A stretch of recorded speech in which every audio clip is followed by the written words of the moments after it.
1.1 million police interactions, resulting in about 3,000 prone position. I think the defense is trying to make the argument here that prone position arrests aren't bad. And then I think, here, you can watch it. I'm sorry. But he's trying to make that argument here. So 1.1 million police interactions, resulting in about 3,000 prone position arrests. That those these are real people, real incidents, right? Yeah. And in those 3,000 or so interactions, there were no deaths that occurred. Isn't that amazing? When you consider that virtually every forensic pathologist in the United States has probably had an officer-involved death like this. How did they, it utterly baffles me, which is why I kept saying Canada, because I think, I don't know what's different, but I'm going to object this time is not responsive. Yo. What's up? Hit us up, go ahead. Pretty closely. I didn't catch the first part of that question, but it sounded like that it is precisely what the defense attorney was implying. But they objected as non-responsive, the question. The experts are free to, it's up to the attorneys to say it's beyond the scope of their expertise, or for whatever reason it's not included in the report, so they can't cross-examine it effectively. That's all on the attorneys to object, and you saw effectively the defense attorney did there as non-responsive. Also, I have a bone to pick with you. Oh, fuck. Why do you keep saying that murder 3 is more probable than murder 2? Oh, I don't know. I don't know. I feel like the felony murder shit is just so sweaty to try to nab a police officer on. We kind of talked about that, right? Okay, we're back. A little bit, but we are back. Once again, we're watching Destiny. I think we're going to get through this video. I'm going to why not go for do the my highest? research as we go along. They're going for the highest. They're going for all of them. But in this case, the best argument I think the most plausible case is that of felony murder. But I don't know why Destiny think that. Okay, so what he said. So Destiny thinks second degree or first degree murder is going to be better, and Pascal thinks that felony murder should always be the case. So here we have felony murder is a legal rule that expands the definition of murder. Expand. So, okay, well, what does murder mean? But anyways, it applies when someone commits a certain kind of felony and someone else dies in the course of it. So as far as I know about felony, that's always federal courts. So this is not, so even if he does get state repercussions, like any state, what are they called? What are they called, people? State crimes, state. My head. I just want to Google this, but I don't have my keyboard, and I don't have well, I have my laptop keyboard, but I do not want to reach down and touch on that. I just want to lay back in my bed or something. But right now I'm sitting down.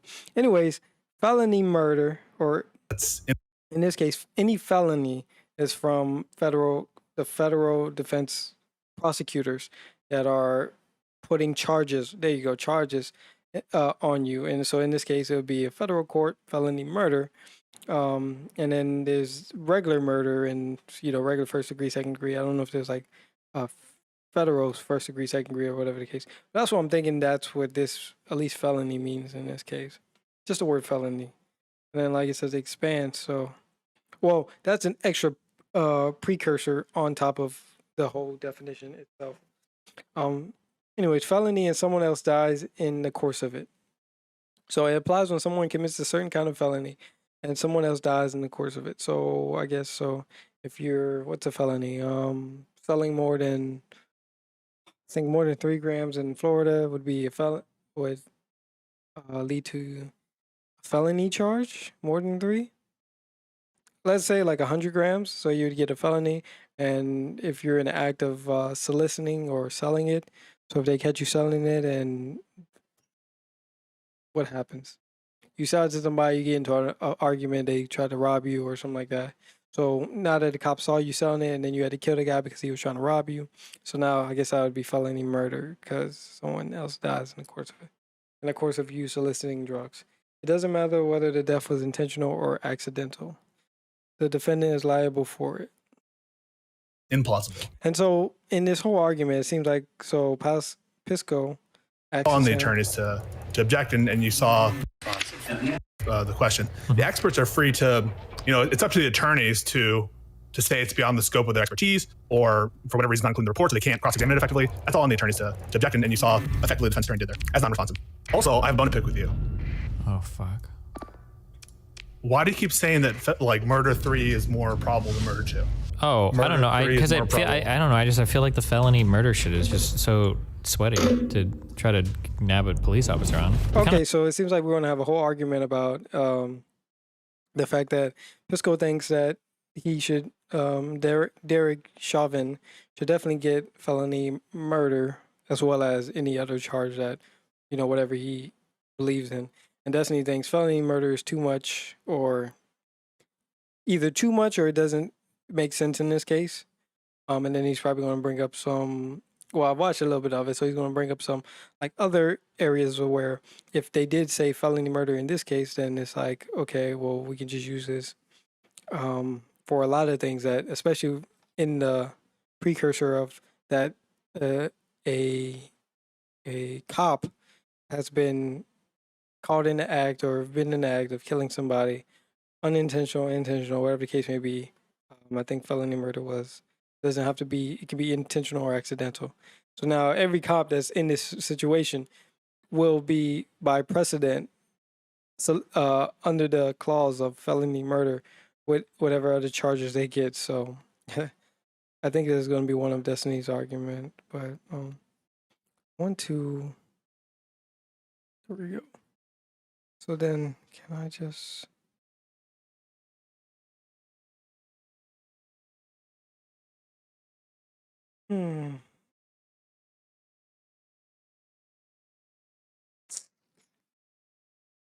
Wait.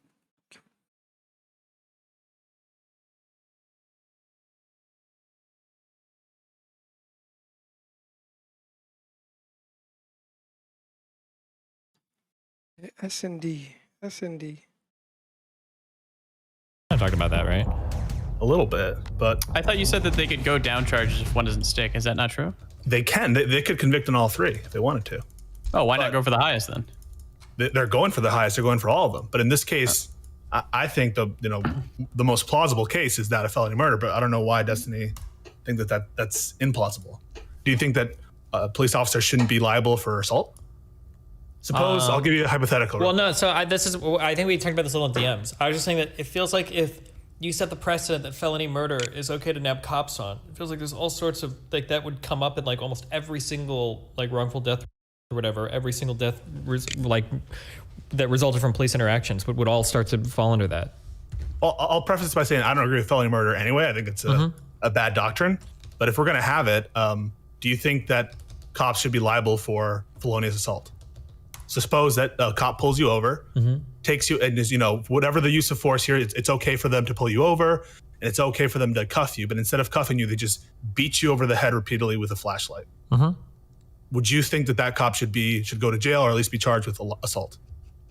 Suppose I'll give you a hypothetical. Well, no. So I think we talked about this a little in DMs. I was just saying that it feels like if you set the precedent that felony murder is okay to nab cops on, it feels like there's all sorts of that would come up in almost every single wrongful death or whatever, every single death that resulted from police interactions would all start to fall under that.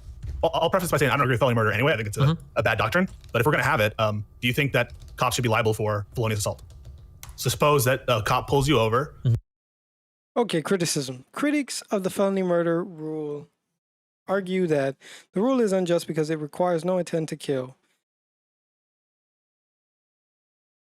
Unjust because it requires no intent to kill. So are they trying to argue that murder always means intent? So now you add felony and now it doesn't require intent? In the United States, for example, 20-year-old Florida resident Ryan Hawley was convicted of first-degree murder for lending his car to a friend after his friend told him that he was intending to go beat an 18-year-old girl. I'm sorry. The friend took the car and beat the girl to death. Okay. In favor of the rule, it can be argued that the rule affirms the principle of the sanctity of human life by imposing harsher penalties for crimes that destroys human life. In favor of the rule, it can be argued that the rule affirms the principle of the sanctity of human life by imposing harsher penalties for crimes that destroy human life. big jargon to say that if you're in favor of felony murder, then you are basically saying that whoever takes a life, or I guess, yeah, since it's felony murder, whoever takes a life is just going to be straight up throwing the whole book at them because we love life so much, or human life so much. And then in the United States, for example, 20-year-old Florida resident was convicted of first-degree murder for lending his car to a friend after his friend told him that he intended to go beat an 18-year-old girl. I don't know if that should be first-degree murder, but okay. If we listen to more of this, there's degrees of murders, and then each state has a different kind of law about how each degree works. Friend took the car and beat the girl to death. I don't get it. So, okay, so it's a harsher punishment. Yet now, even if you, so this is just a bad case. I would just say that. So this is just a bad case. But they're trying to say that, okay, he could have literally been the felony murder in this case because he didn't have any intent to kill, but his actions, which no, because he didn't do anything felony. So I don't understand why they put this up. For example, 20 was convicted of first-degree murder for lending his car to a friend after his friend told him. So is it predetermined? Oh God. I don't understand. I don't understand. First degree murder.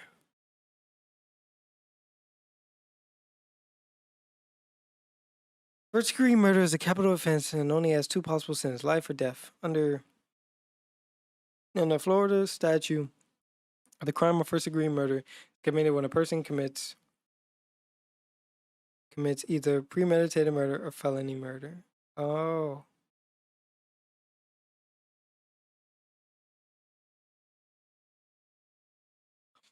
Well, what did he do that was a felony?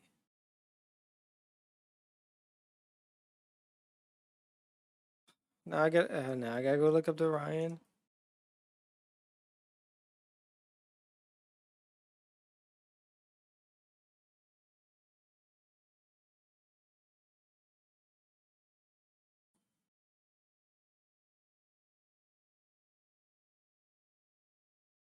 Was convicted in 2004 of first degree murder and the felony murder rule for lending his car to a friend after a friend and others at a party discussed their plans to steal drugs and money and beat up the 18-year-old girl of Christina Snyder.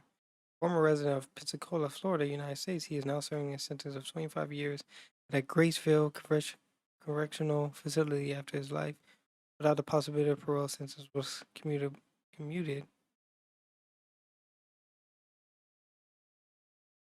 They took it away.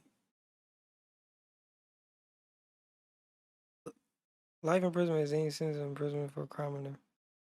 But if they commuted it, so he doesn't have that no more. So they took away the life, and now they only gave him 25 years. Okay. On the early morning of March 10th, convictions. Prosecutors sought the death penalty for Charles, who confessed to the killing. Charles Miller? Yes, Charles Miller. But he was sentenced to life without parole on May 12, 2005. Two men who entered the Snyder's home with him each should receive the same sentence as did the driver William Allen Jr. Christina Snyder was sentenced to 3 years in prison for marijuana. Wait, what? So she's alive? Didn't it say they killed her?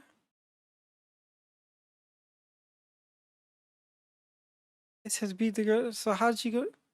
Oh God! See.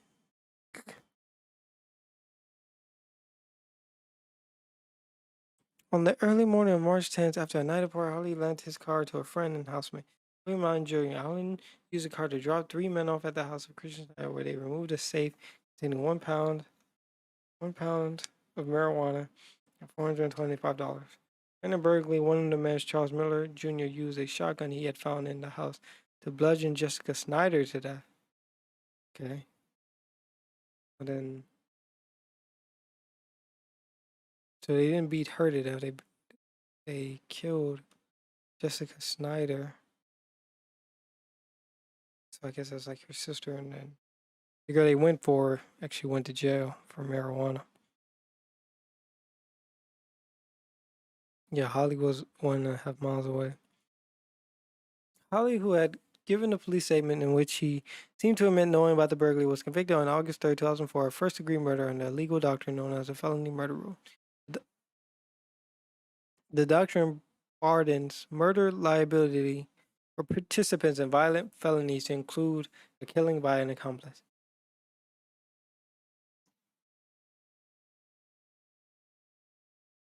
As the prosecutor Dave Rimmer explained, no car, no murder. I don't think that's true, but okay.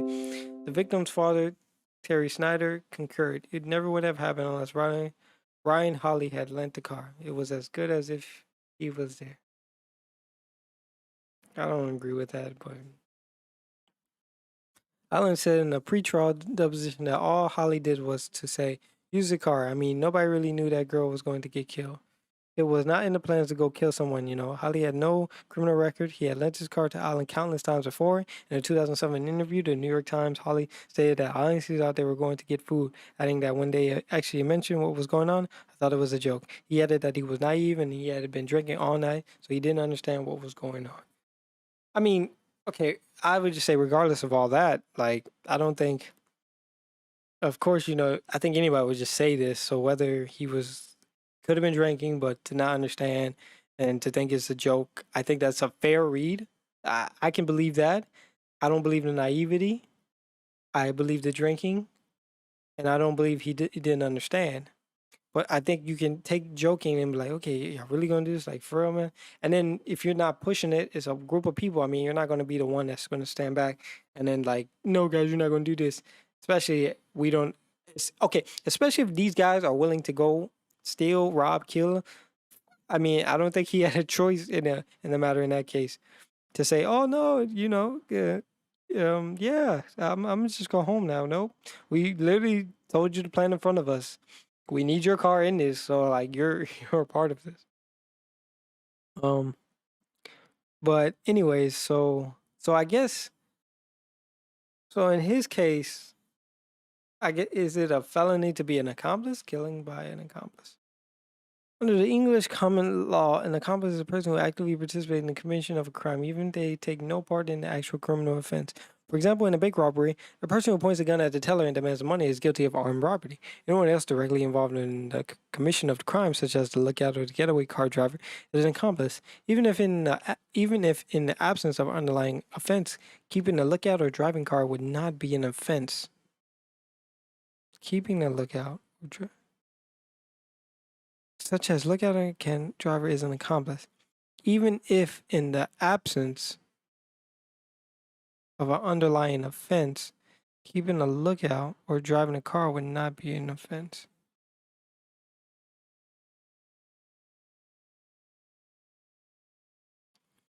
What? For example, in a bank robbery, the person who points a gun at the teller and demands the money is guilty of armed robbery. Anyone else directly involved in the commission of the crime, such as a lookout, so okay, you're there, you're actually there looking out, or you're the getaway driver waiting, is an accomplice. And now it's saying even if in the absence of an underlying offense, keeping a lookout or driving a car would not be an offense. So what?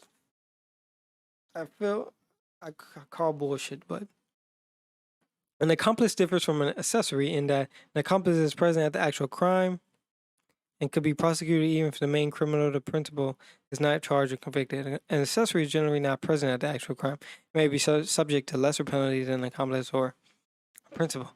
So they hit him with accomplice and then said, okay, since you're an accomplice and somebody died, we're going to give you felony murder.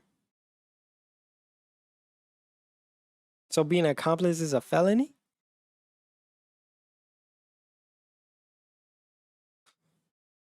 Oh my God.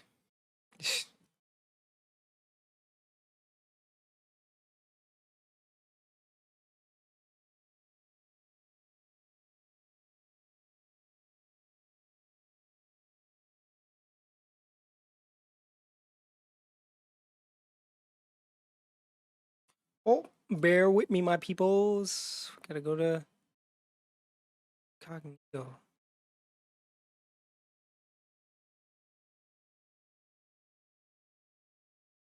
Probably can't see this right now. Give me 1 sec. I'll catch you up. Wake me up before you go. Serving life. Yep, here we go.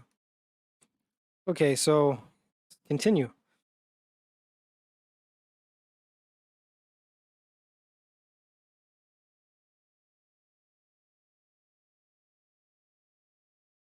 Okay, so he was convicted of murder under a distinctive American legal doctrine that makes accomplice as liable as the actual killer for murders committed during felonies like burglaries, rapes, and robberies. So, Jesus. So, okay, so he was an accomplice.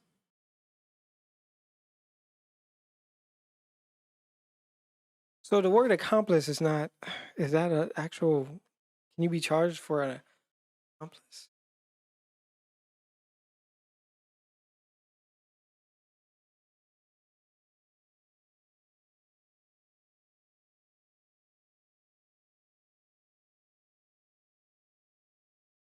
Co-conspirator actually helps to commit the crime, while an accomplice assists in the commission of a crime but does not actually commit the crime itself. An accomplice can only be found guilty if the crime was actually committed. For example, an accomplice to a robbery can be charged with robbery.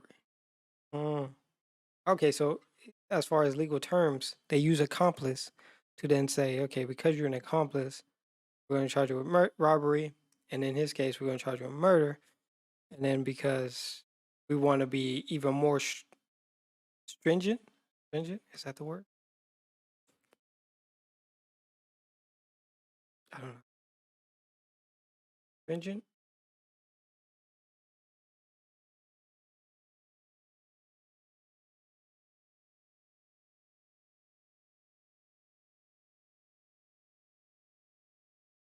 Strict, yeah. So they want to be stringent about sending people to jail for stuff like this.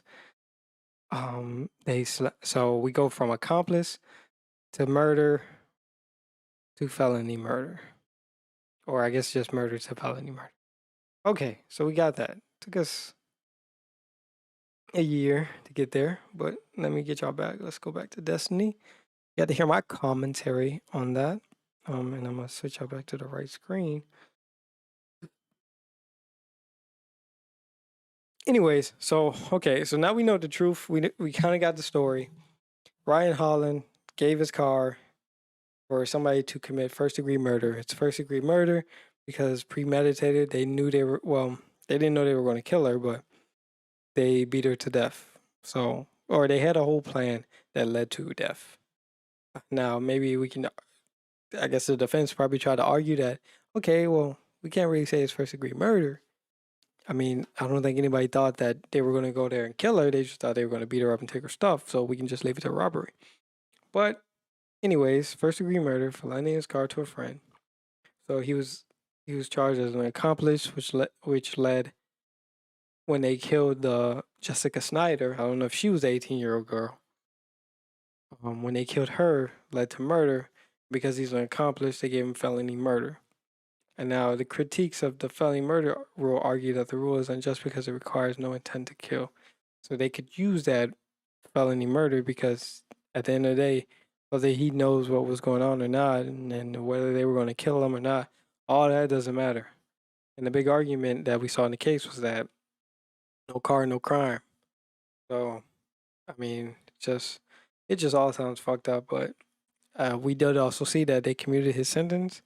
Rick Scott, which I live in Florida. I didn't know if, as far as like the rides went and stuff like that, what his take was on the rides, and that he didn't want to certify the votes. Like, lost my.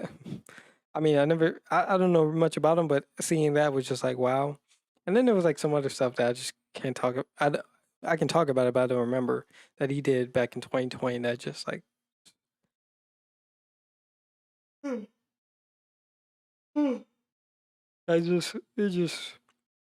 doesn't got my vote. He didn't have my vote. I voted for Andrew Gillum, but I mean, no. Well, dang, who is Bill Nelson? Yeah, because this is what Marco Rubio and Rick Scott now, but it was Bill Nelson that was running and he lost. So, yep, Democrat. Anyways, a legal doctrine is a framework, set of rules, procedural steps, or tests, often established through precedent in the common law, through which judgments can be determined in a given law case. Okay, so we went all over all this because Destiny's Pisco once again thinks that the cop should get felony murder. Destiny thinks I think it should just be. I think the most he might get is second degree, and that's going on the idea that second degree is what him getting second degree only means that his actions, I think intended or unintended, and I'm going by Destiny's idea, intended or unintended, or unintentional, or by accident, by killing this man, you're still liable for it. So that's why he would say second degree, because he thinks that's what that means in Minnesota. So, or what the statute is in Minnesota.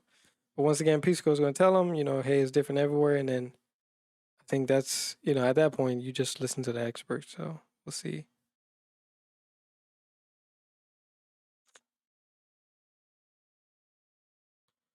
We will see in just a moment where Destiny stands on that.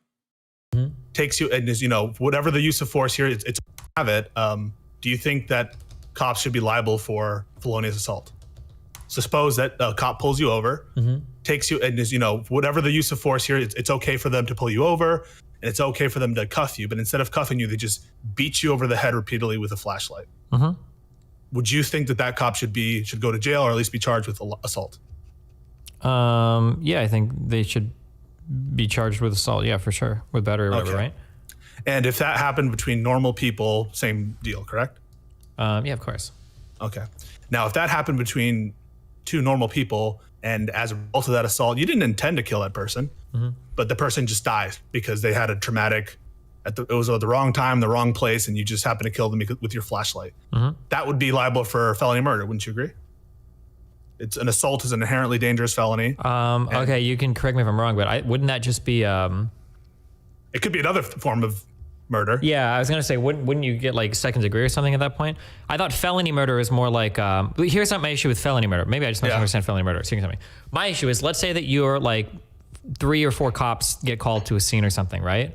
And in the course of resolving an altercation, one cop engages in assault or like unprovoked, like, something that would be charged, right? Not just, he's not just trying to, yes. I'm guessing, yeah. And let's say that in the course of doing that, somebody gets killed. Aren't you essentially saying that the 3 other cops could then be charged with felony murder as accomplices to that primary? And let's say that in the court, something that would be charged engages in, and in the court, say that you're like, here's not my issue with felony murder. Maybe I just don't understand felony murder. Excuse me. My issue is, let's say that you're like 3 or 4 cops get called to a scene or something, right? And in the course of resolving an altercation, one cop engages in assault or like unprovoked, like, something that would be charged, right? Not just, he's not just trying to, yes. I'm guessing, yeah. And let's say that in the course of doing that, somebody gets killed. Aren't you essentially saying that the 3 other cops could then be charged with felony murder as accomplices to that primary officer's assault? I would say no. Because let me just make sure I heard this correctly. Hold on. Because and one cop engages in assault or like unprovoked, like, some other cops could. So he said one cop. So in the difference in the Ryan Holding case that we read, which I mean is not really being brought up here in real time as Destiny Pisco talk. The Ryan Holy guy actually participated as far as speaking to the defense, as far as the defense played it. I'm sorry, the prosecutors played out that his actions of lending the car makes him an accomplice in this case, not just because he was around to hear the situation or because he knew about it in any way. It's because he actually had an action in the setup of everything that was going on. So if the other cops, so now I guess they can so he knew about it, right? If the other cops knew that this other cop they were all going to go to the scene and this one cop was going to be up to the guy, yes, it can be accomplice. And then I think at that point it'll be felony murder because that cop killed somebody. So now it's felony murder. But in his just scenario, it would. I don't think it would be felony murder. could then be charged with felony murder as accomplices to that primary officer's assault. I thought that's what the main felony murder charge. Because like if you kill somebody in the commission of doing a violent crime on them, I don't think many people would disagree in that case. They're like, wow, felony murder is horrible. In that case, it's almost like second degree murder or something, right? Like if it's like reckless endangerment of a person's life and you're engaging in activity. But I thought the Felony murder doctrines. We're going back to this again. Let's see. I can actually make this bigger. Move this up here. A rule that allows a killing that occurs in the course of a dangerous felony, even accidental death, to be charged against a felony as first-degree murder. Felony can be ooh. So felony murder is not even an actual charge. It's just it's almost like a doctrine. Like ideology.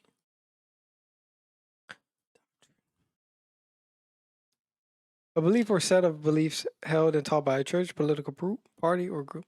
Stated principle of government policy mainly in. Okay, so this is just a policy. A rule that allows a killing that occurs in the course of a dangerous felony, even an accidental death, to be charged against the felon as first-degree murder. Felon can be guilty of murder during the course of the dangerous felony, even if the felon is not the killer. As might happen when a robber kills a clerk, the driver of the getaway car, as well as the robber may be charged with first-degree murder. The rule extends to unusual circumstances such as the killing of one of two bank robbers by a bank security officer. The surviving robber may be charged with murder. The rule extends to unusual circumstances.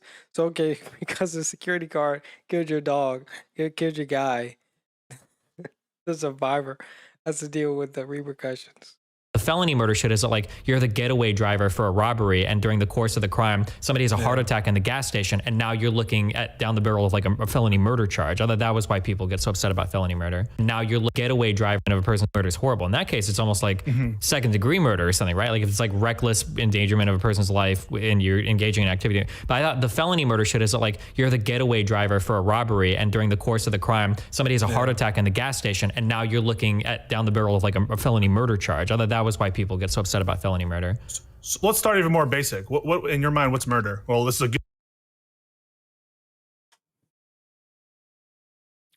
good. I mean, Peace could have just answered that, but okay. People get so upset about felony murder. Read that.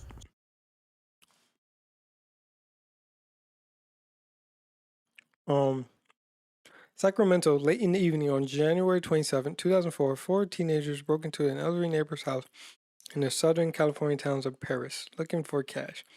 One of them, Sean Khalif, guarded the back door. So now if somebody dies, Sean, you're fucked. Sean, who had just turned 15, slipped into the kitchen and stole some chocolate candies. I think that's just a misdemeanor, but okay. He briefly saw that the homeowner was seriously hurt, and he ran back outside. No one accused Sean of laying a hand on the victim, Hubbard Love, 77, but a jury convicted the teenager of first-degree murder. So let's start even more basic. What in your mind? What's murder? Well, this is a good informational exercise, I think, for DGG as well. What's murder? First degree? Murder in general. No, just murder. Should we go look this up? Holy Christ. Okay, so I guess the first thing we have to do is California. No, we gotta look up Sacramento.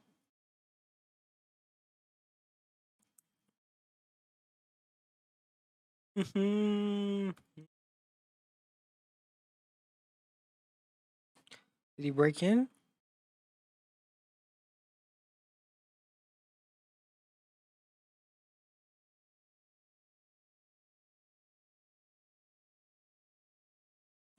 Okay, so it's breaking and entering. Sacramento break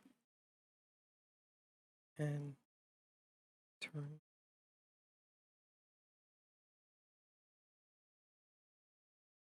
That a felony.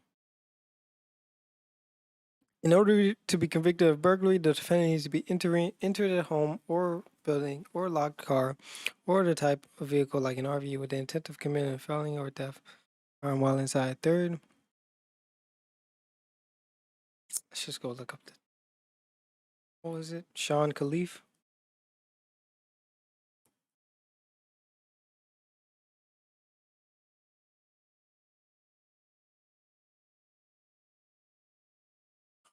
You New York Times. See, this is why kids don't commit felonies.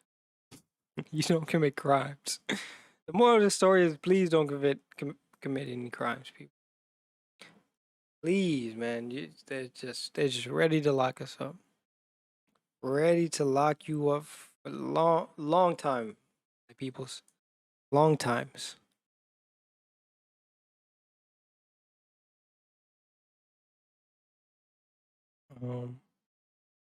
Okay, let me get y'all to see this.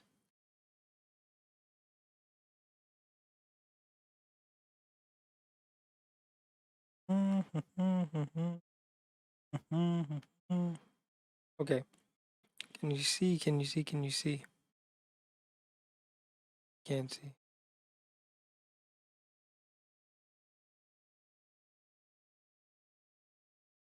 You definitely can't see now. You can see now. Okay. Late in the evening. Okay, so this is literally where they pulled it at. I know I didn't kill anyone, Mr. Cleaves. I felt okay, but the hard doctrine that's in it'd be softening. A bill moving through the California legislation would change state law so that only someone who actually killed, intended or to kill, or acted as a major player with reckless indifference to human life could face murder charge. Oh right, because no intent to kill. Oh, but so I place him at the scene of the crime. Yeah, intent to kill. The measure already approved if the bill passed the Senate. Okay. Anytime if you didn't commit the murder, didn't know the murder occurred, you could be charged and have the same sentence as the actual murderer. Wouldn't you, sir? But even the murderer didn't get it, so and I guess in his case, he is the murderer. Felony murder case disproportionately affect women and young Black and Latino men. Okay. The total number of people serving a survey number, the origins of murder, American purpose. The proposal is very clear. They're not telling us nothing, peoples.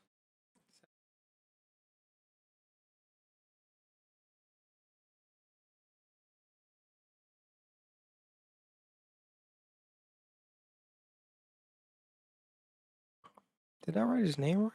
Sean Khalifa.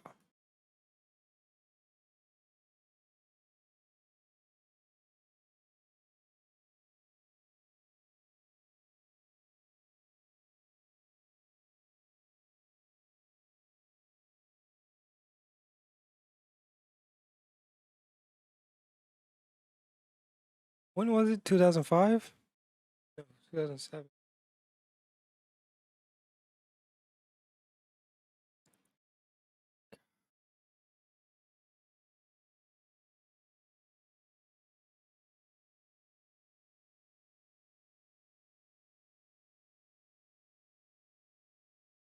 Okay, Sean Khalifa was arrested for participating in a home invasion of an elderly man's home to steal some items, during which two accomplices killed the home. Okay, so, but, oh God. See, in the video, Destiny, need to talk to your guy, guarded the back door. Sean, who had just turned 15, slipped into the kitchen and stole some chocolate candies. Well, up, I want y'all to see this. I need you to see what I see. I think for DGG as well. Like, even in the story, it doesn't even say. So just reading this, you would think that maybe the homeowner just had a heart attack and died, and now they charge the kid. But your friend killed the guy. Two other. So there's four of you. Two of them actually killed him, and then you're an accomplice. So you got first degree murder. You never touched them. So yes, maybe we can still have that discussion about the felony murder rule. But in the case of like just reading this, I'm thinking like he didn't do nothing at all. Like, and even the homeowner just like nobody even touched the homeowner. But no, they killed the homeowner. So, but okay, that just kind of irked me a little bit. That just kind of irked me. So let's just try to finish reading this. Y'all don't need to see that.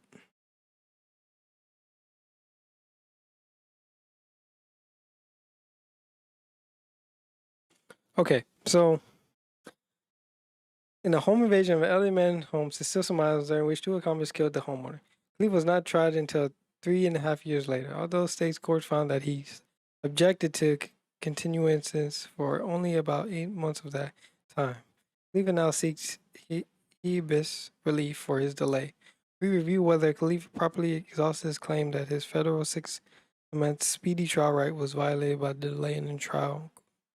Okay.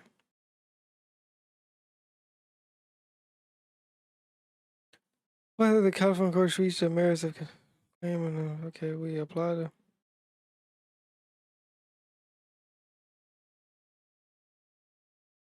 So this is just about the fact that he waited 3 years to go to trial. Oh, my head.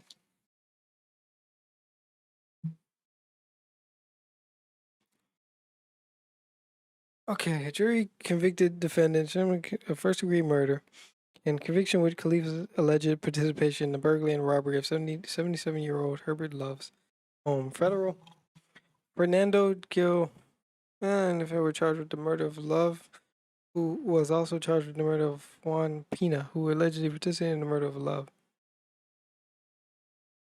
Wait, what? Fernando and Mark and the defendant were charged with the murder of Love. Revere. What? So, okay, so both of them, the murder of, who is this guy? Who allegedly participated in the murder of Love? So I guess he got killed. Defendant, 15-year-old on the date of the murder, appealed his conviction and sentence on 5 grounds. The trial court prejudicially violated his rights to a speedy trial by refusing to grant his motion to sever despite repeated continuance of the trial date. The court prejudiced his rights to a jury trial by instructing the jury repeated continuance of the trial date. Okay. Facts. If believed, established the facts set forth in the next 2 paragraphs. So Gardner. Who's Gardner? Who's Gardner? Mark Anthony Gardner. Okay. Revere and Gardner were with defendant at defendant's house at approximately 8 p.m. So I guess the defendant is Herbert Love. Or no, the defendant is Sean. So they're at Sean's house. January 27th, sometimes later, Pina arrived at the defendant's house. Pina and Revere discussed their respective money. Defense should see someone suggest robbery as a way to fill their empty wallets. Walked towards and entered the front door of Love's home. Defendant walked to the back of the house and told Gardner to wait outside of the front of the house. Defendant entered the house and looked through the kitchen drawers for approximately 1 minute. Defendant was in the house for approximately 2 to 3 minutes. Defendant came back from the back of the house and through the gate on the side of the house. Seconds later, Revere and Pina came out of the front door. Defendant told Gardner, "Let's get out of here." Defendant and Gardner walked away from the house. Revere and Pina got into Love's car and drove down the street. Defendant got into the car at the prompting of Revere and Pina, but Gardner declined to do so. The next morning, defendant told Gardner that Revere and Pina put the dude to death. Told Gardner that Revere and Pina, because Gardner was always outside. After finding Love's car, which had been abandoned on a dirt road, police discovered Love's dead body in his home. Defendant, along with Revere, were accused, but okay. We shall address each of the defendant's argument in time. Right to speedy trial. I don't care. Showing Gardner was accomplice. Okay. Defendant also posits the court carried by instructing. Okay. Under the facts of the case, the court was required to instruct the jury on the principles governing testimony by accomplices, including the need for independent, corroborating evidence to support a conviction. Defendant's trial counsel did not object to the instruction. Okay. Defendant, however, contended his counsel provided ineffective assistance by stipulating to. Okay. No. And a guilty verdict against the defendant for first-degree murder under Section 187 subdivision. The jury also made 2 separate findings. The defendant was also engaged in the commission of burglary while committing first-degree murder, engaged in the commission of robbery while committing first-degree murder. The defendant generally argues that there is insufficient evidence in the record to support his felony murder conviction. In particular, the defendant claims that there is not substantial evidence showing the defendant was a major participant. I don't think that matters. Well, I mean, maybe the word major participant, if that is necessary. But I mean, you were And just going by the law, you were I think they can say you're an accomplice by being on the lookout. And the felony is underlaying the special circumstances found by the jury under section 2 versus property. In order to support a finding of special circumstances of murder based on murder committed in the case course of robbery against the aider and abettor who is not the actual killer, the prosecutor must show that the aider and abettor had intent to kill or acted with reckless indifference to human life while acting as a major participant in the underlying felony. Special circumstances finding for defendant guilty of first-degree felony murder who is not the actual killer. Elements supporting a finding of felony murder, special circumstances against the defendant who was not the actual killer, differs from the element necessary to convict the defendant of felony murder in the first incident. All murder, which is committed in the preparation of or attempt to perpetrate certain enumerated felonies, including robbery and burglary, is murder in the first degree. The mental state required is simply the specific intent to commit the underlying felony. Since only those felonies that are inherently dangerous to life or pose a significant prospect of violence or enumerated in the statute, the purpose of the felony murder rule is to deter those who commit the enumerated felonies from killing by holding them strictly responsible for any killing committed by a co-felon, whether intentional, negligent, or accidental during the perpetration or attempted perpetration of the felony. Although a defendant purports to challenge his felony murder conviction, his belief is actually tailored towards a challenge to the jury's special circumstance finding. Parties' briefs both muddled the issue by combining the question of substantial evidence for the underlying felony murder conviction and substantial evidence for special circumstances finding. It does not appear that a special circumstance finding had any additional effect on the defendant's sentence. Sentence 25 years. A standard sentence given to defendant conviction of first-degree murder who was not found to have committed special circumstances. What? I mean, I read all that and I don't even understand why they keep bringing up special circumstances. Review the entire record. Oh.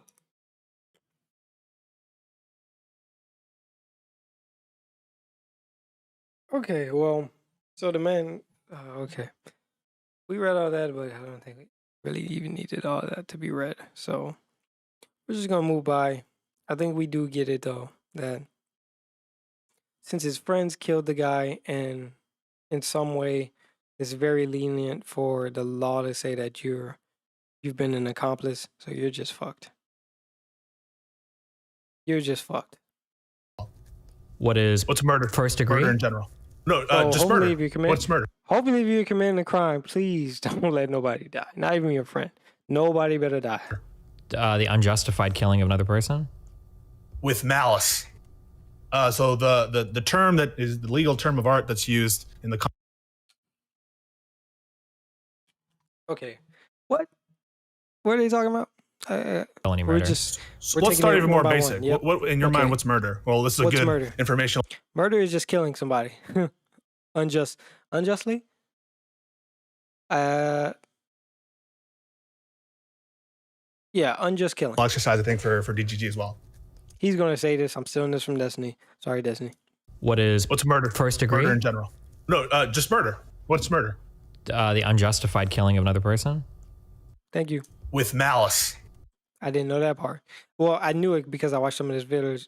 I watched some of this video in my last stream. So if you go back to that, you'll see that we tried to go over it, but we didn't get this in depth. I kept getting lost in the weeds. But remember, this whole conversation is started with Pisco wanting this cop to get felony murder, as if we're going to give him anything, and this is a part of the doctrine, or this is part of legal law, then Pisco thinks he's under the law, he should definitely be getting felony murder. Which, and now that we've read, felony murder is just a rule, just a policy that means that if somebody dies, so if you're committing a felony and somebody dies intentionally or unintentionally due to your recklessness, meaning maybe you scare them, give them a heart attack because they were old as hell, or you're aiming a gun and it hits somebody that you weren't even planning on trying to kill, so it just kills somebody else. or you were trying to aim for somebody's leg, it bounced up, hit somebody else. Well, because they died, now you get first degree murder because the felony murder bumps it up to first degree. So really, I guess we're just arguing should he get first degree murder, and now, or that's what Pisco is saying, and then Destiny is saying, okay, well, if that's the case, if and um one of his ways of combating this argument, like, or being a a contrarian, is to say that, okay, so if me and my friends, so he said cops, me and my friends go out, hop into a car, and we head over to Red Lobster. We get to Red Lobster, we talk, we sit down, some guys acting crazy, acting drunk, and then my friend goes over to confront, or no, then the guy comes bumping into our table. He gets a little rowdy. But you can see we go to Red Lobster, yeah, we get there, and then our friend sees somebody that he doesn't like. They see him, they kind of walk up onto each other, and my friend just pop, 4 piece hit, and the guy goes down. Come to find out, the guy had a mental trauma, so getting that blow to the head got him killed. And now, because you went there, so because your friend is y'all three, y'all both ended up at Red Lobster, and then your friend wanted to participate in this action of beating this guy up. Now, are you? So the friend is already going to get assault if there's no like stand your ground law or anything like that, or in this hypothetical, there's no. So in this hypothetical, they both engaged. There is no defense, so nobody's defending each other from nobody. Both of them want to beat each other up. Maybe not to kill. Nobody has the intent to kill, but hey, pop. Let me just knock you out, teach you a lesson. But my knocking you out killed you. Now I'm going to get most likely manslaughter. That's going to be one charge, I would say. But now, because your actions led to death, which any murder is considered a felony, now they have the right to give you first degree murder they use the doctrine policy felony murder, which then says that, okay, you killed this person, that's a felony, and you can't say, even if it was an accident, because of your recklessness to just go in and engage, because you weren't defending yourself, you weren't running away from the situation, you actively participated in the situation, not to kill somebody, but because you participated in it. Now we can say, okay, you're going to get first degree murder. And now to your friends, okay, now your friends, they brought you here. They never had the intention of watching this guy die, but maybe, okay, they didn't do nothing about it. They didn't hold you back. Maybe they can use some of those arguments, but now, I would say, of course not, because now, based on the Ryan Holland thing that we read, your car, so you didn't know about it. So yes, you absolutely didn't know about it in this hypothetical. Unless y'all had this whole conversation knowing that the guy would be a real officer, you had no idea of it. You just showed up and your friend acted crazy. So he should be on his own, is what I think. And then it's fine for the other guy to get felony murder. Well, it's fine in the idea of that the law exists, but I think it doesn't. As far as felony murder, now that we've done some reading, the doctrine just doesn't.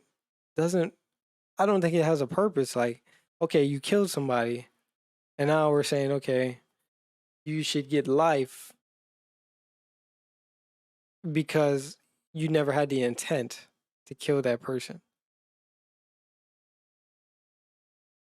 Like, I think we would want to put people. I think we really more so care about people that have the intention.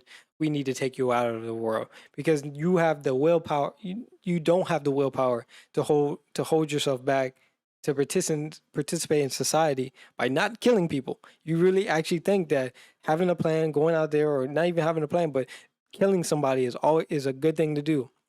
Like, no matter what, like that's your like 0 to 100 real quick. You're ready to kill somebody. Compared to somebody else that maybe get that butt whooped, maybe can restrain themselves, maybe can get out of the situation, maybe can assort to less violent actions. Because I mean, if your fist is just knocking people out, then okay, I'm sorry for you. But see, that just makes it even worse. Like, okay, you're using your fist so that you don't have to be that person that pulls out a gun and then actually shoots it, or you're playing around with your gun and flip and you shot somebody. Okay, manslaughter, no felony murder because you were playing with your gun, never had the intention, but now you killed somebody, you committed a felony, an act of felony. Maybe you're not going to get second degree, third degree murder, but just killing somebody is a felony. And now we're going to say, okay, well, we're just going to use a felony murder doctrine to give you first degree murder to get you out of here, to give you life or, what is it, life or death penalty. So yeah, I don't think that should be a doctrine. Based on that idea is what I would say. So the term that is the legal term of art that's used in the common law and for decades has been, or centuries really, is malice aforethought. And there are many ways to get to malice. Not all killings are murder, right? We talked about the Rittenhouse case. Obviously, you're familiar with other types of homicides, including negligent homicide and involuntary manslaughter, things like that. Those are types of potentially criminal homicides, sometimes not even criminal. I mean, some homicides are totally justified. Specifically, murder is a killing, a homicide with malice aforethought. Oh, anyways, let's read some of this. First degree murder, any intentional murder that is willful and premeditated with malice afterthought. Felony murder, a charge that may be filed against the defendant who is involved in a dangerous crime where a death results from the crime, is typically first degree. So, yeah. So if you're not premeditated, then they use felony murder to say, okay, well, it's still first degree. Second degree, any intentional murder with malice afterthought, but is not premeditated or planned. Intentional, so you get punched, you pull out your gun, and shoot that person. Whether that you can fight that as self-defense, or let's say somebody bumped into you and then you shoot them. I think that's second degree murder right there. And then, yeah. So, and then they're just going by, I guess, layers. What is murder? What is second degree murder? What is murder? And then how do we line them up? It seems like, hold on. I'm going to speed this up a little bit because I keep going back. The unjustified killing of another person. I get person? lost in thought sometimes. With malice. So the term that is the legal term of art that's used in the common law and for decades has been, or centuries really, is malice aforethought. And there are many ways to get to malice. Not all killings are murder, right? We talked about the Rittenhouse case. Obviously, you're familiar with other types of homicides, including negligent homicide and involuntary manslaughter, things like that. Those are types of potentially criminal homicides, sometimes not even criminal. I mean, some homicides are totally justified. Specifically, murder is a killing, a homicide with malice aforethought, an unjustified killing. And the malice aforethought differentiates it from something like manslaughter, where maybe you get an accident. Exactly, yeah, right. So you can have an intentional killing that's not murder, even if it's a crime. So more reading, guys. More reading. Hold on.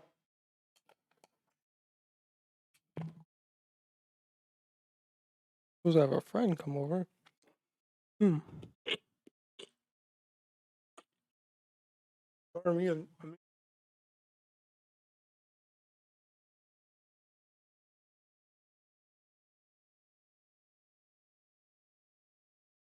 Sorry. Actually, since I'm smacking in your ear, let's look up some free DMCA music.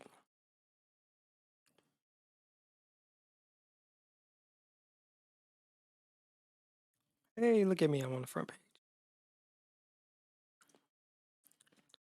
page. DMCA free music.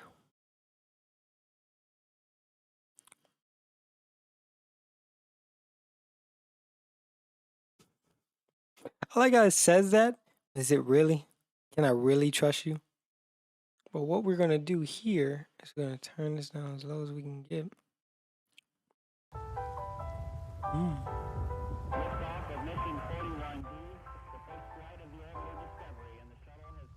Hey, by the rap.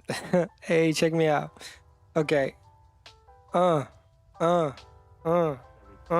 we not about the rap. Anyways, actually, now I can put my whole headphones on. Let's just chill for a minute, guys. Let's the relax movement. Shout out this channel.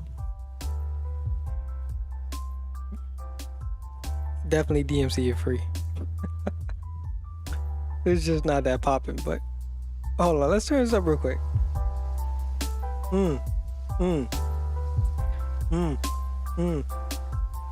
I can't rap. No, that's not what I can do. All right. Anyways, I'm not gonna rap. Music guys, it's all right. We'll deal with it. Anyways, okay. So voluntary manslaughter, sometimes called a crime of passion murder, is an intentional killing that involves no prior intent to kill, and which was committed under such circumstances that would cause a reasonable person to become emotionally or mentally disturbed. Both this and second-degree murder are committed on the spot under a spur-of-the-moment choice, but the two differ in the magnitude of the circumstances surrounding the crime. For example, a bar fight that results in a death would ordinarily constitute second-degree murder. If that same bar fight stemmed from a discovery of infidelity, however, it may be voluntary manslaughter. So that's voluntary manslaughter. I'm going to kill you because you slept with my woman. You're going to die. Oh, no, you're going to get your ass whooped. You're going to get your ass whooped and then die of unforeseeable causes. And then I'm going to get voluntary manslaughter. Involuntary manslaughter, a killing that stems from a lack of intention to cause death, but involving an intentional or negligent act leading to death.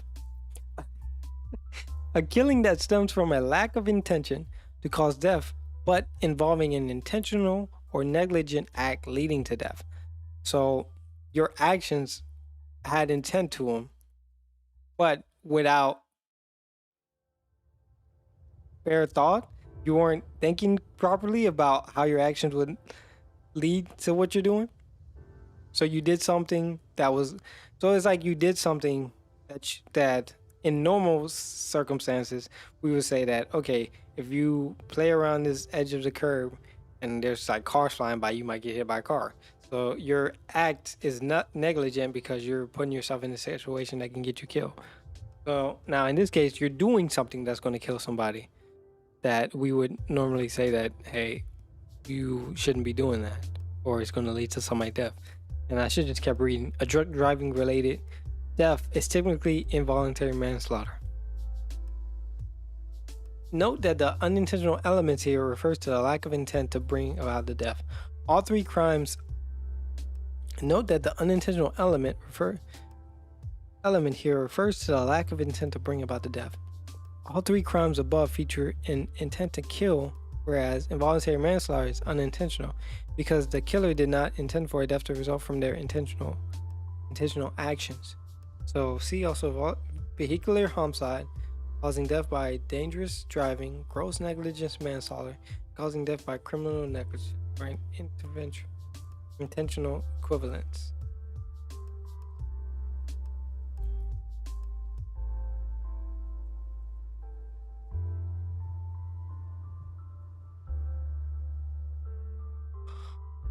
Because the killer did not intend for a death to result from their intentional action. If there is a presence of intention, it relates only to the intent to cause a violent act which brings about the death, but not an intention to bring about the death itself. There's such a thing as voluntary manslaughter. And in that case, you actually intended to kill someone, but the state or the government will downgrade your offense because of some other collateral circumstance, such as, let's say that you catch, I don't know, your girlfriend in bed with another person, or your wife, let's say, and you in the heat of passion kill your girlfriend or your wife and the person who's sleeping with her. That, you know, in many jurisdictions, that might be downgraded to voluntary manslaughter. There's, in the sort of model penal code context, there's something called extreme emotional disturbance. And that's another way of downgrading what would be an intentional killing into manslaughter without malice. And likewise, you can have murder without intentionality. In fact, every single murder charge, the two murder charges in the Chauvin case, no one is alleging that Chauvin intended to kill George Floyd. None of the theories rely on that.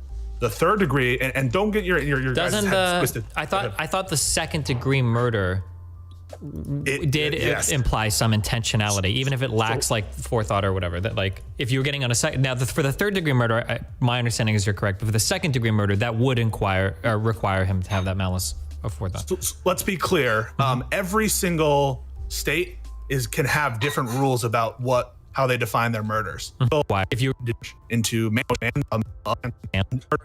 things like that. Those are types of potential negligent homicide, involuntary manslaughter, things like that. Those are types of potentially criminal homicides. Sometimes not even criminal. I mean, some homicides are totally justified. With malice after thought. Specifically, like getting on a second now for the have that malice of forethought. So let's be clear.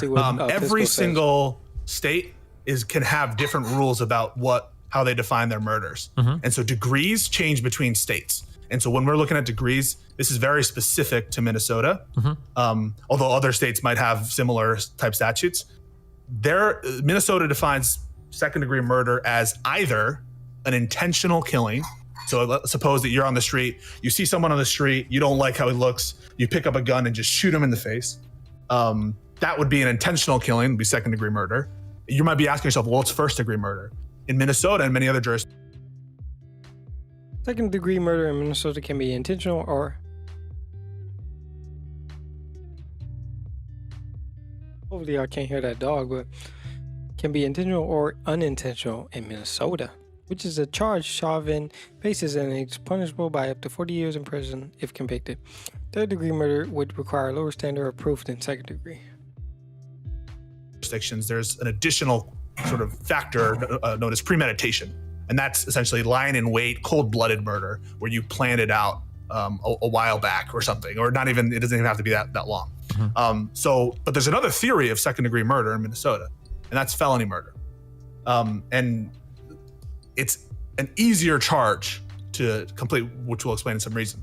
The third degree murder in Minnesota and many other states is something that's known as reckless indifference murder or depraved heart murder, evincing a depraved mind or without regard for human life. And that is when your behavior is very, very, very reckless.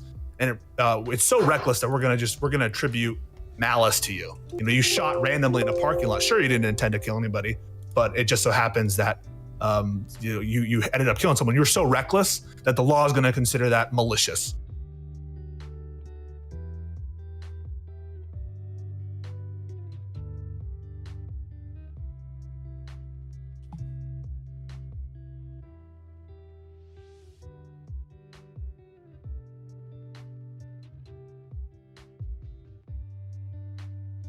Sorry everybody. I'm hearing noises behind me. I'm like, what's happening? Anyways, okay.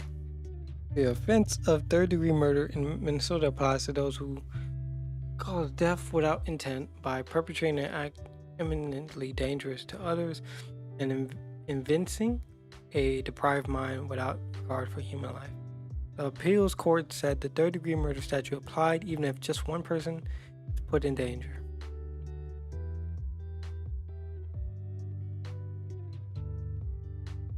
I like this music. The offense of third degree murder in Minnesota applies to those who cause death without intent. Okay. We've already figured that. By perpetrating an act eminently dangerous to others and evincing a deprived mind without guard. So I guess deprived mind. Evincing? Jeez, why can't I read? It's gonna be a reading stream one day, guys. Get my reading up.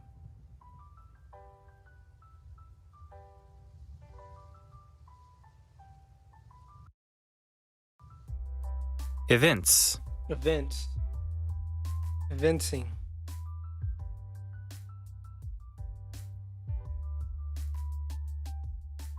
Feel the presence of evincing to an imminent act by perpetrating an act eminently dangerous to others and evincing a deprived mind without regard for human life. Is that what deprived mind mean? Why didn't they?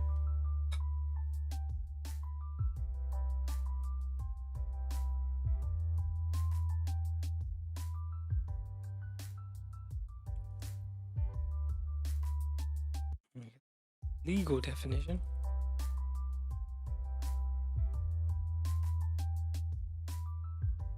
Deficiency of mind described as depravity of mind is characterized by an inherent deficiency of moral sense and integrity. It consists of evil, corrupt, and perverted intent, which is devoid, so lacking of regard for human dignity, and which is indifferent to human life. Don't care if you live or die. I would say. The appeals court said that, okay, so, yeah, so deprived mind without regard. Oh my gosh. Why? I guess because it's a legal term, so they put it in there.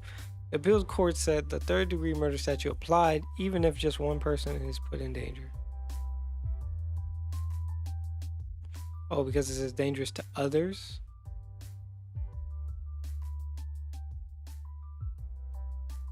And we're going to attribute malice aforethought to you. Sure. The And reason- this was for second degree?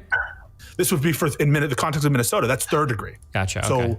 what they're saying is Chauvin's knee was depraved, and his hold depraved an indifference for human life, namely George Floyd's. And there was this big legal discussion prior to the case about whether or not this conduct qualified for third degree. They actually dismissed the third degree charge for a big part of the pretrial stuff. The judge actually said in Minnesota, you don't qualify for third degree, but you do qualify for second, because there was this discussion about whether or not the reckless conduct at issue can be particularized to a singular individual. And what happened is, in the middle of the proceedings of this case, a higher court came down and said it can be particularized and reversed the judge's decision to dismiss the third degree charge and reinstated the third degree charge. But that, I believe, right, and my understanding, my sense of it, is the standard for proving a reckless, depraved heart, sort of gross conduct beyond the scope of what the cop was allowed to do, is harder to prove than just a regular felonious assault. I mean, think about this. So one is just you intended to commit a felonious assault. So you're right that there is some intentionality that you have to prove, and that's namely the assault, the underlying qualifying felony. And so that needs to be proven no matter what by the prosecution. That to me seems much simpler to prove, that felonious assault. And once you've proven that intention to commit the felonious assault and the felony assault, you almost have murder de facto, so long as you prove. Remember, we had that conversation with Bastiat about whether felony murder requires causation. As long as you prove causation. And so much of the debate shows you that, in fact, I was right in that discussion. Causation is absolutely necessary. That's why they're having all these debates about whether or not it was drugs that killed him. Because if it was 100% drugs, or there was no substantial causative factor for the knee hold, then Chauvin walks.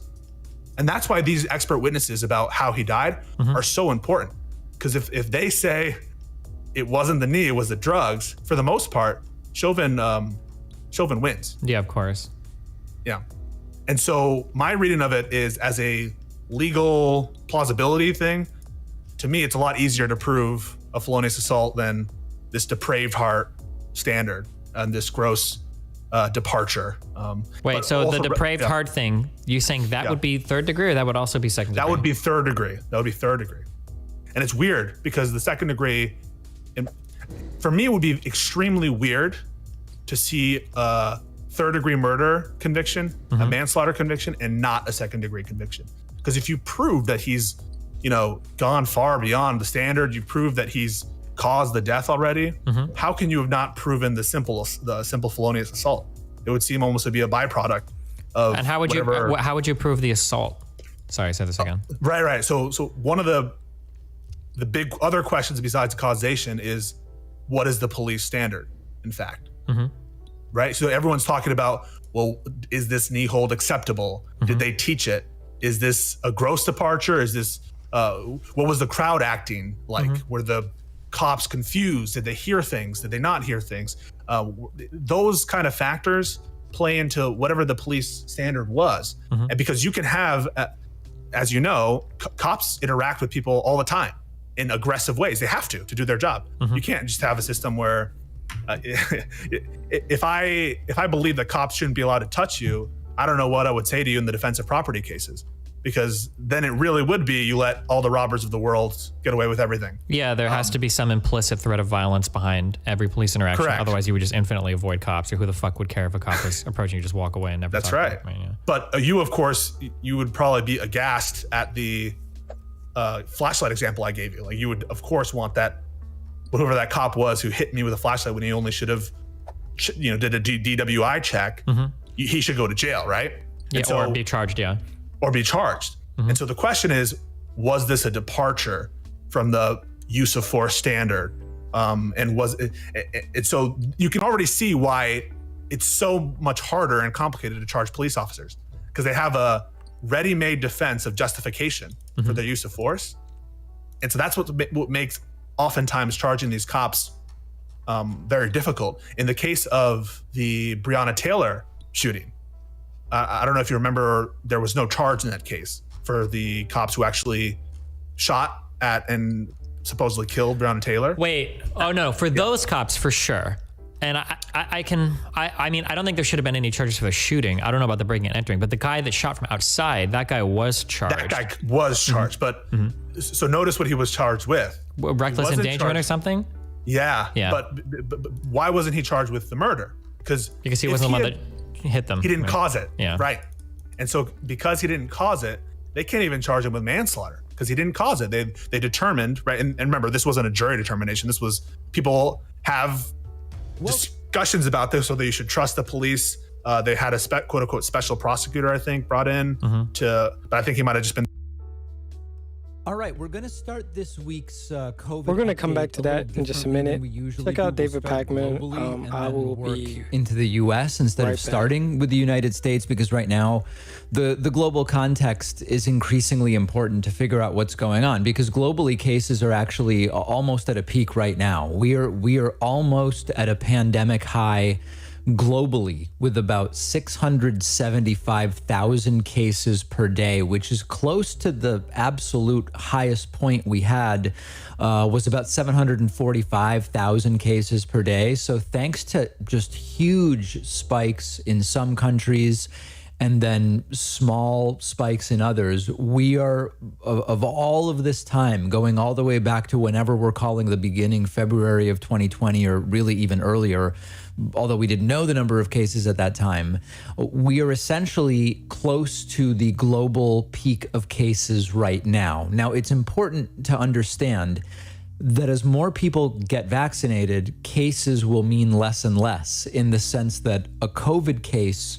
will less and less likely be something that results in a hospitalization or results in a death as more and more people are vaccinated. But the important thing to understand is that globally, we are nowhere near that point in time. Right now, of the world's roughly 8 billion people, only 788 million doses have been administered.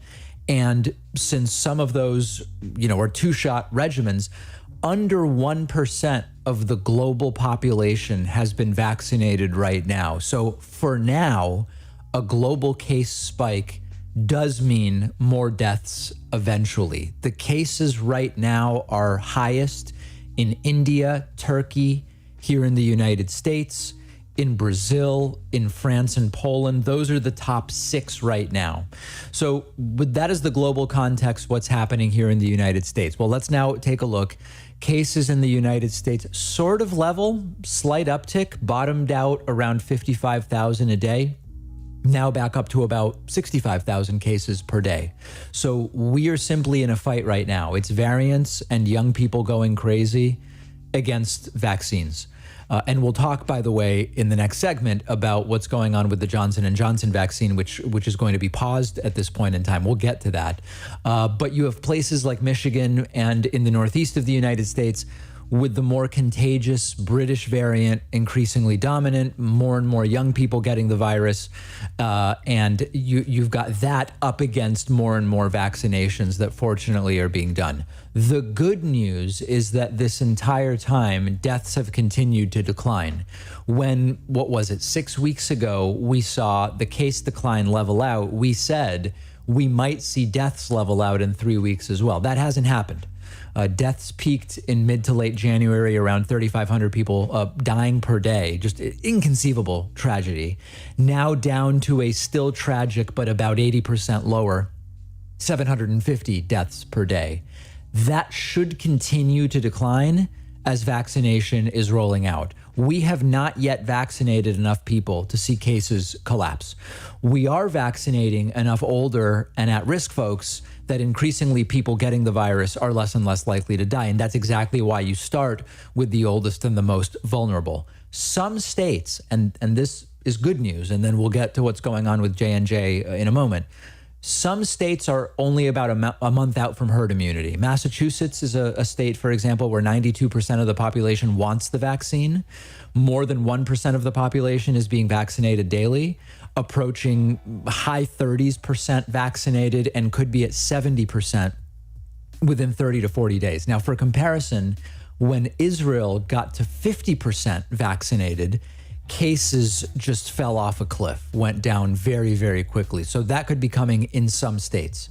In other states, like Mississippi, vaccination is happening really slowly. Not nearly as much interest in the vaccine.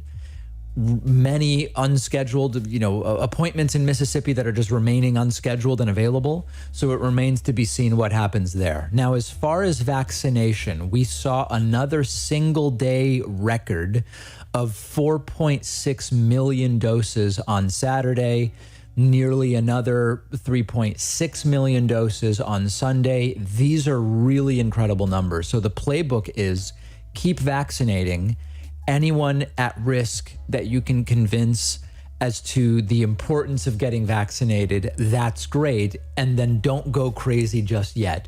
We know that the Pfizer vaccine is less effective against the South African variant. The vaccines work well against the British variant, basically just as well, but it is more contagious. So that's quite literally a race. The path out is vaccination, likely boosters in the fall or winter, modified for the variants. That's where we are. So we have to keep going. At this point, most people I know personally have had at least one shot, even younger people. Full eligibility happening nationwide on April 19th. That's in 6 days. That's all great. The problem now is what's going on with the Johnson & Johnson vaccine, so we should talk about that next. This is not good news, and it could slow down those really great vaccination numbers that I just told you about. U.S. regulators are now calling for a complete and total pause on using the Johnson & Johnson coronavirus vaccine because of 6 blood clot cases that have happened among 6 million people who have received the Johnson & Johnson vaccine. So the first piece is that the FDA and the CDC have already decided they will no longer use the vaccine at federal vaccination sites. They are urging states to also pause. And as far as I know, basically every state is doing it. I know people who were scheduled to get their J&J shot today, their appointment has been canceled. What we know so far, per the New York Times, is that 6 recipients in the U.S. developed a really rare disorder that involves blood clots within about 2 weeks of vaccination. It's 6 people, all women between the ages of 18 and 48. One woman died. A second woman in Nebraska has been hospitalized and is in critical condition. It's actually not 6, it's nearly 7 million people in the U.S. have received the J&J shot so far. 9 million more doses have been shipped to states, which presumably will just be held for the time being. Dr. Peter Marks, who directs the FDA's Center for Biologics Evaluation and Research, put out a statement along with the principal deputy director of the CDC, Anne Shushat, and they said, quote, "We are recommending a pause in the use of the vaccine out of an abundance of caution." So let's talk the numbers through. 6 incidents out of about 7 million vaccinations. The first question is, was this caused by the vaccine, or did these 6 individuals have some underlying disorder or abnormality that was exacerbated by the vaccine. Other questions that are being looked at include, given that we're talking about all 6 of the individuals were women age 18 to 48, could this be connected to some kind of medication? For example, and this is just an example, there's no evidence of this, but this is the type of question that's being asked. If all 6 of these women were on oral contraceptives, the birth control pill, that would be something to look at. We just don't know yet. And while it's being investigated, it's going to be a setback in the vaccination program. Everybody is being clear right now that there is not a causal relationship here, but it has to be investigated. In the US, somewhere between 300,000 and 600,000 people per year develop blood clots generally, but not this particular kind of blood clot. This is a cerebral venous sinus thrombosis. It's very, very rare. And we have to do it safely. That has to be priority number 1. We also have to make sure that this is reported on in a responsible way. You know, what's going to be on Fox News tonight? The anti-vaxxers are already saying, see, we were right about all of it. Well, no, the same people said mRNA vaccines are really, really dangerous. And it's been the 2 adenovirus vaccines that we are seeing this blood clot issue with. The J&J vaccine here in the US, AstraZeneca in Europe and in other places. Remember that out of 34 million people who received the AstraZeneca vaccine in Britain, as well as the EU and 3 other countries, there were 222 of these blood clot incidents linked with a low platelet level, so a slightly different situation. It's been the adenovirus vaccines where we've seen this, not the mRNA. And so when the same people that were talking about mRNA come forward and say all of these vaccines are unsafe, let's not allow them to gish gallop us. Let's talk now about the effect on just the vaccination program in the United States. With the J&J doses, we were expecting to have enough for all 260 million adults in the US by the end of next month, by the end of May. Didn't mean everybody would have received their shots by then, but there would be enough supply. Without the Johnson & Johnson doses, most adults, there would be enough supply for 230 million adults. That's not everybody. That's not all 260 million. But so many people are refusing to get the vaccine that in practice, even without the J&J doses, there very well could still be enough doses for every adult who wants the vaccine to get one.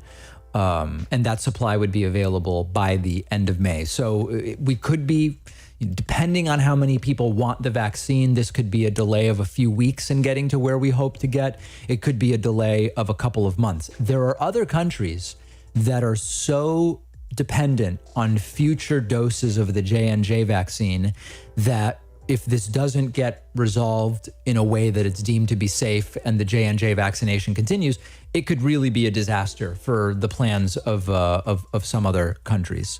The vaccine might also come back online relatively quickly, but with some demographic restrictions. If we can determine that there's something about why it's only affected 6 women, do you say, well, we're bringing it back online, but only men should get the J&J vaccine? This is idle speculation, but these are the things medical regulators are going to be looking at. So not the news that we wanted. We continue vaccinating with the Pfizer and the Moderna vaccines. Deaths are continuing down. Cases are level. And if we can race the variants successfully, cases should be significantly lower in about a month. And we will continue following what happens with the J&J vaccine, as well as others, distribution, cases, variants, and all of that.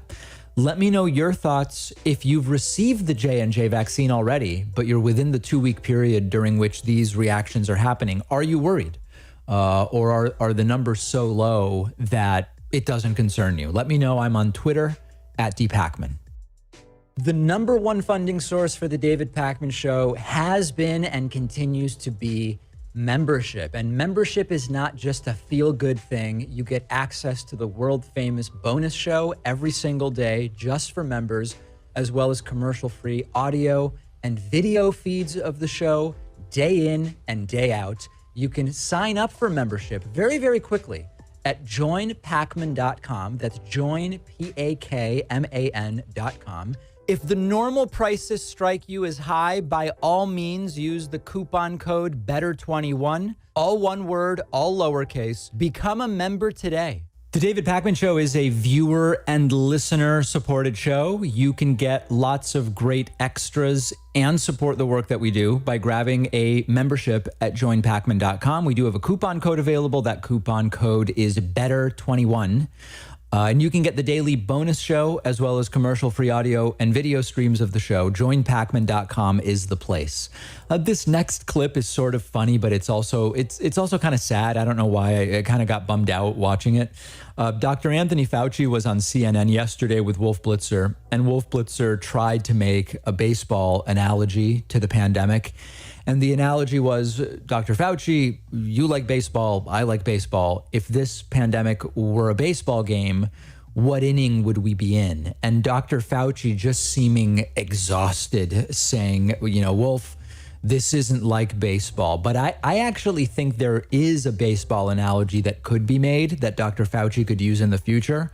I'll tell you in a second, but let's take a look at the clip. Where are we, Dr. Fauci, as a country right now in our fight against this virus? We're both baseball fans, for example. What inning are we in?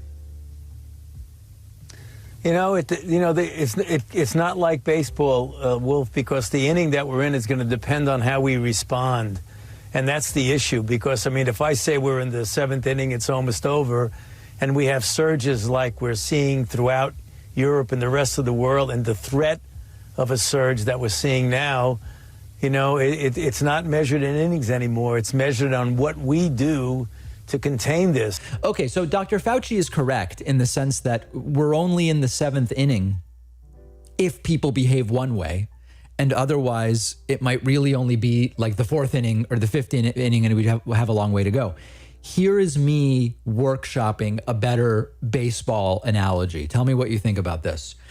Wolf, the pandemic isn't a game. It's really like a World Series where you have to win 4 games to actually win. So the question is, are we going to sweep this in 4, or is it going to go 7 because we don't finish off the virus as quickly as we could, right? That's the baseball analogy. What I can tell you, Wolf, is we have 1 more game to win, but will it be a sweep or will this go 7 games, right? You could even go further. Game 1, testing and controlling the spread.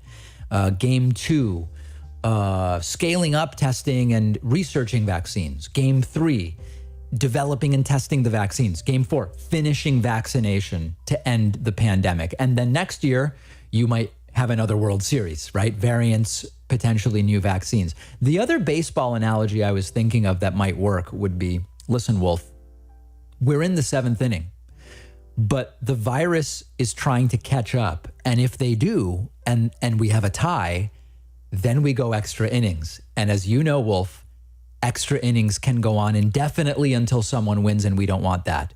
Every time a red state doesn't have enough people wanting the vaccine, the virus has just knocked in a single. If the virus gets enough of these singles, it's going to start putting runs up on the board. Am I going too far with this? Regardless, we all share Dr. Fauci's exhaustion with this. If it's game 4 and you can finish it off or have to play another game, you power through the exhaustion. And that's what we're hopefully doing with 3.5 million vaccinations a day. We're going to have to deal with the pause on the Johnson & Johnson vaccine over the blood clot fears, as I told you earlier. But big picture, do you think it's a problem that Wolf Blitzer and others use these, whether it's sports analogies or whatever the case may be? On one hand, there really is no analogy to something with a defined duration because the duration is whatever we make it. New Zealand just stopped this. You could say they walked off the field after the first inning and said, we don't have to play the rest of the game because there's almost nothing left to do. They controlled it so well. I don't know. I don't know if maybe the sports analogies or the fight analogies that are sometimes used, maybe it makes it more relatable. Maybe it just makes it more confusing to people. Let me know what you think. Fox News host Tucker Carlson is again facing calls to resign, or for Fox News to fire him, and or for advertisers to boycott his program, after essentially arguing that the great replacement theory sometimes known as the white replacement theory, is real in the United States, but it's not racist to suggest it. Now, it's very difficult to know where to start because there's so much here, but maybe to set the stage, I'll tell you a little bit about great replacement or white replacement theory. This is something that comes from France originally. In modern times, it's become a favorite of white nationalists and white supremacists. Originally, in France, it was a theory that white French people were being deliberately replaced by non-European people, including Arabs, South Asians, Africans, and others, through a combination of importing people from those countries through immigration, combined with white French people being encouraged to have fewer babies or having a lower birth rate. Now it's just become in the US, when we talk about great replacement theory or white replacement theory, it's a popular white nationalist, white supremacist idea. And it not only is it, generally speaking, white supremacist, it's also specifically anti-Semitic in some of its flavors. You might remember back in the Charlottesville white supremacist rally back in 2017, they were chanting, among other things, "Jews will not replace us." That's what this is about. That's a reference to exactly this idea. So Tucker Carlson goes on, and he's interviewed, I think it's by Mark Stein, and says, Democrats do want to replace Americans, and they want to dilute the population, but it's not racist. It's just true. So let's just jump right into the first clip.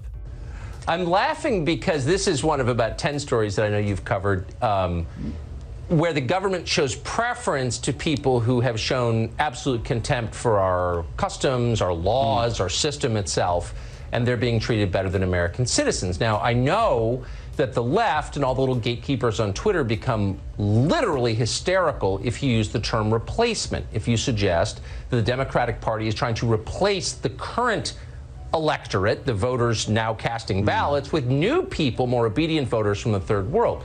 But they become hysterical because that's what's happening, actually. Let's just say it, that's true. So Tucker, as a good faux populist, or maybe better said, as a right-wing populist, he knows enough to avoid saying this in the way that is overtly racist. He does it more subtly and with code. When he talks about replacing American voters with voters from the third world, he's talking about voters that are mostly brown people or black people. That's it. He's using coded language. So not only is this straight up great replacement stuff, it's also nonsense. And as I've said before, trying to win elections by importing people who are slightly more likely to vote for them in 7 to 9 years when they get citizenship, if they get citizenship, it's a terrible strategy. Think of the numbers. And this is why, we very often react to the rhetoric and we ignore the sort of factual or empirical basis. 75 million people voted for Donald Trump. If naturalized immigrants vote for Democrats 60-40, because remember, even though a lot of people like Tucker want you to believe that all immigrants are very left-wing, the truth is that Cubans and Venezuelans are not very left-wing. There are lots of Asian immigrants that are not left-wing. There are many Eastern European immigrants that are not left-wing. Anyway, let's imagine that naturalized immigrants by a 60-40 margin vote for Democrats. That means that for every 500,000 immigrants that become citizens, that's only a 100,000 vote margin for Democrats. When you compare that to population growth, when you compare that to people who move between states, it's a drop in the bucket when you talk about bringing people in, having them wait the 5 years before they can request citizenship, and then the additional period to go through that process. If this is how Democrats are trying to win, it's a very stupid strategy. Let's continue with the clip. If this was happening in your house, if you were in 6th grade, for example, and without telling you, your parents adopted a bunch of new siblings and gave them brand new bikes and let them stay up later and help them with their homework and gave them twice the allowance that they gave you, you would say to your siblings, I think we're being replaced by kids that our parents love more. And it would be kind of hard to argue against you because look at the evidence. So this matters on a bunch of different levels, but on the most basic level, it's a voting rights question. In a democracy, one person equals one vote. If you change the population, you dilute the political power of the people who live there. So every time they import a new voter, I become disenfranchised as a current voter. Now, by that logic, every time a new American-born kid turns 18, Tucker's vote is also worth slightly less. Every time an adult dies, Tucker's vote is worth slightly more. This is just life. This is inflows, outflows. It's not evidence of any kind of grand replacement theory. Let's look at just one more clip here. So I don't understand why we don't understand this. I mean, everyone wants to make a racial issue out of it. Ooh, the white replacement theory. No. This is a voting rights question. I have less political power because they're importing a brand new electorate. Why should I sit back and take that? The power that I have as an American guaranteed at birth is one man, one vote, and they're diluting it. No, they're not allowed to do that. Why are we putting up with this? So this is what happens when people fall for populism. In some ways, in rhetoric, people will watch Tucker and they'll say that there's a lot there that sounds kind of like Bernie Sanders. There's like similar language that's being used there. They're for the people, they're for the middle class, they criticize the elites, corporations. Sometimes I'm with the little guy. But then Tucker goes on a rant about third world immigrants diluting his voting power. Black Lives Matter is going to take your house. Immigrants make the country dirtier, as he said. I don't know if it was 6 months or a year ago. We covered it. This is the guy that some on the left are idolizing, saying Tucker is outflanking the left on some issues. There's a contingent on the left that has completely fallen for this guy. It's incredible stuff. And as consequences for Tucker, I imagine none. He's at Fox News to do this type of stuff. This is a feature, not a bug. And while he's dealt with some advertiser boycotts, anybody hoping for some kind of repercussions to this, do not hold your breath. We'll have more on this story and others from today's show on the David Pakman Show Instagram page. You can find us at David Pakman Show. And if you want to see a very strange hate mail that I got this morning, follow me on Instagram at david.pakman. The David Pakman Show is audience-supported media, and you can contribute any amount you want on Patreon, as little as $1 per month. Plus, you can get the daily bonus show, world famous at this point, and the daily commercial-free TV show by making those pledges at patreon.com/David Pakman Show. This is audience-supported media. We depend on the support of our viewers and listeners. Whether you listen to the podcast, watch on YouTube, or watch us on TV, or even listen on the radio, patreon.com/David Pakman Show. Today, I'm going to be speaking with Mark Robert Rank, who is professor of social welfare at Washington University in St. Louis, and also author of the book Poorly Understood, out now by Oxford University Press. So great to have you on today.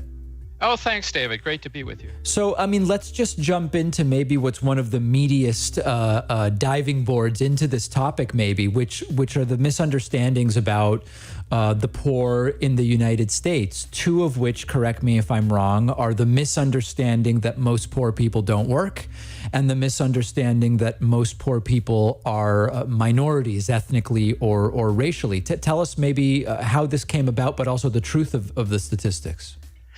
Yeah, I think, kind of underlying those myths is the idea that, or the myth that, poverty happens to somebody else. It doesn't happen to me. And so, it happens to folks who don't work or folks that are minorities. But, it doesn't really affect me. It's not going to happen to me. And what we show in the book is that actually, if you look at the majority of folks in poverty are actually white. A majority of more folks in poverty live in suburban areas than in central cities, and some of the deepest seated poverty is in rural America. And the idea that the poor don't work is simply wrong. Most of the poor have worked in the past and will work in the future. And it's really important to think about poverty as something that people go through. They're not poor their whole lives. They hit a spell where they have some tough times.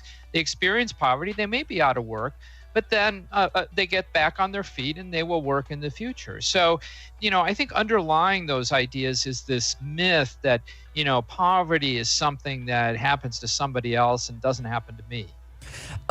There's a few different things I think would be interesting to explore. You mentioned suburban versus urban.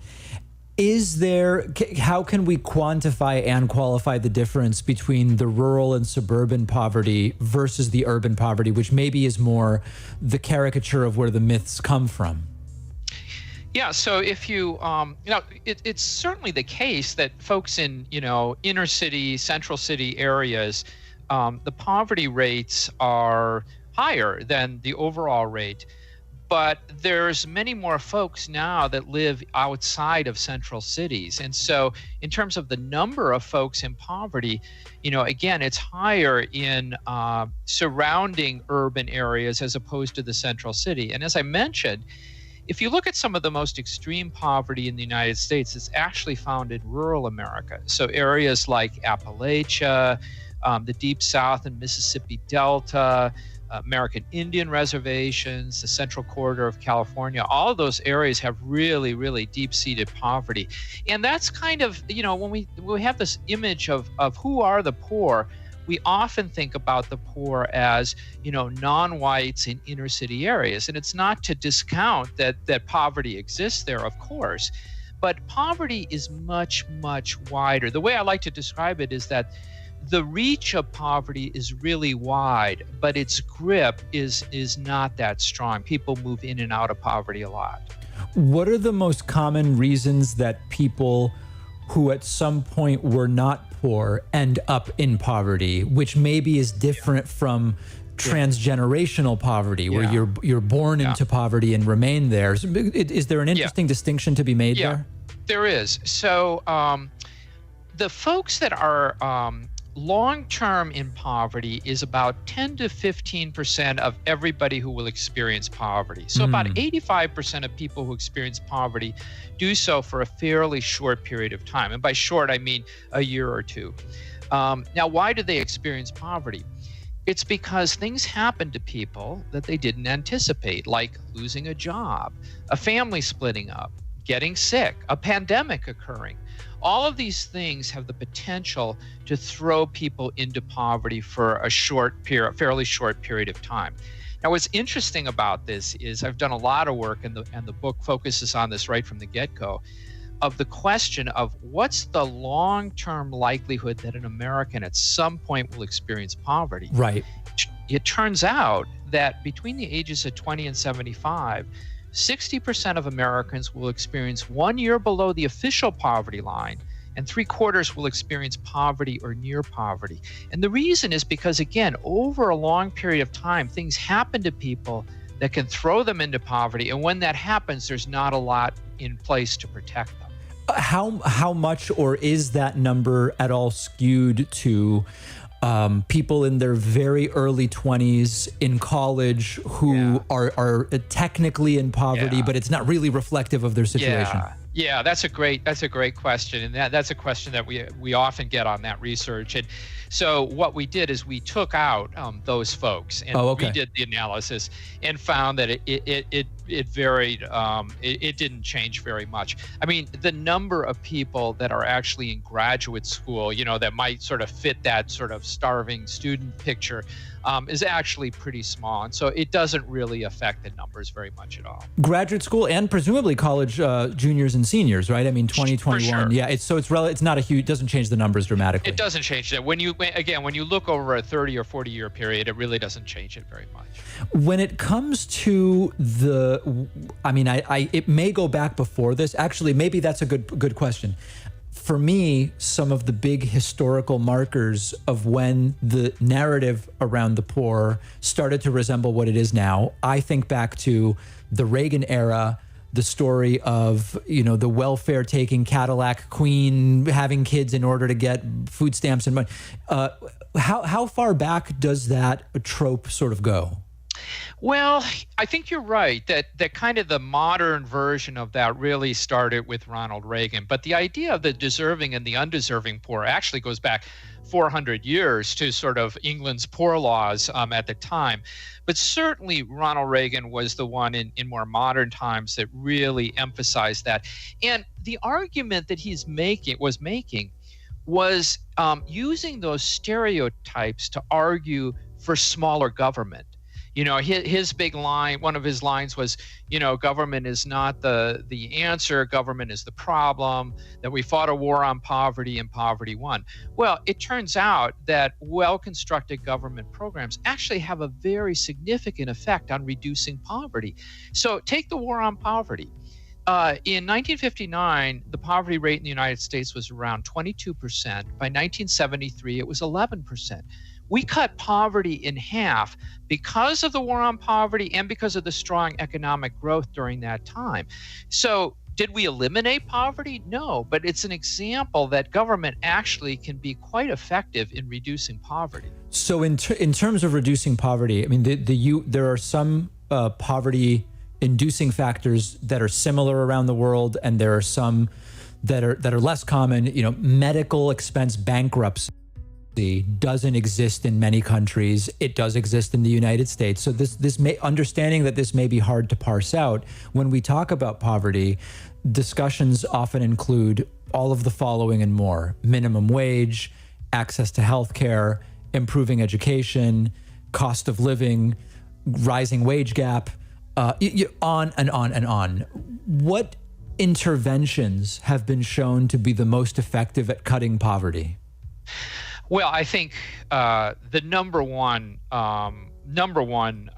solution is jobs that can pay a decent wage, jobs that provide a livable wage, and also having benefits associated with those.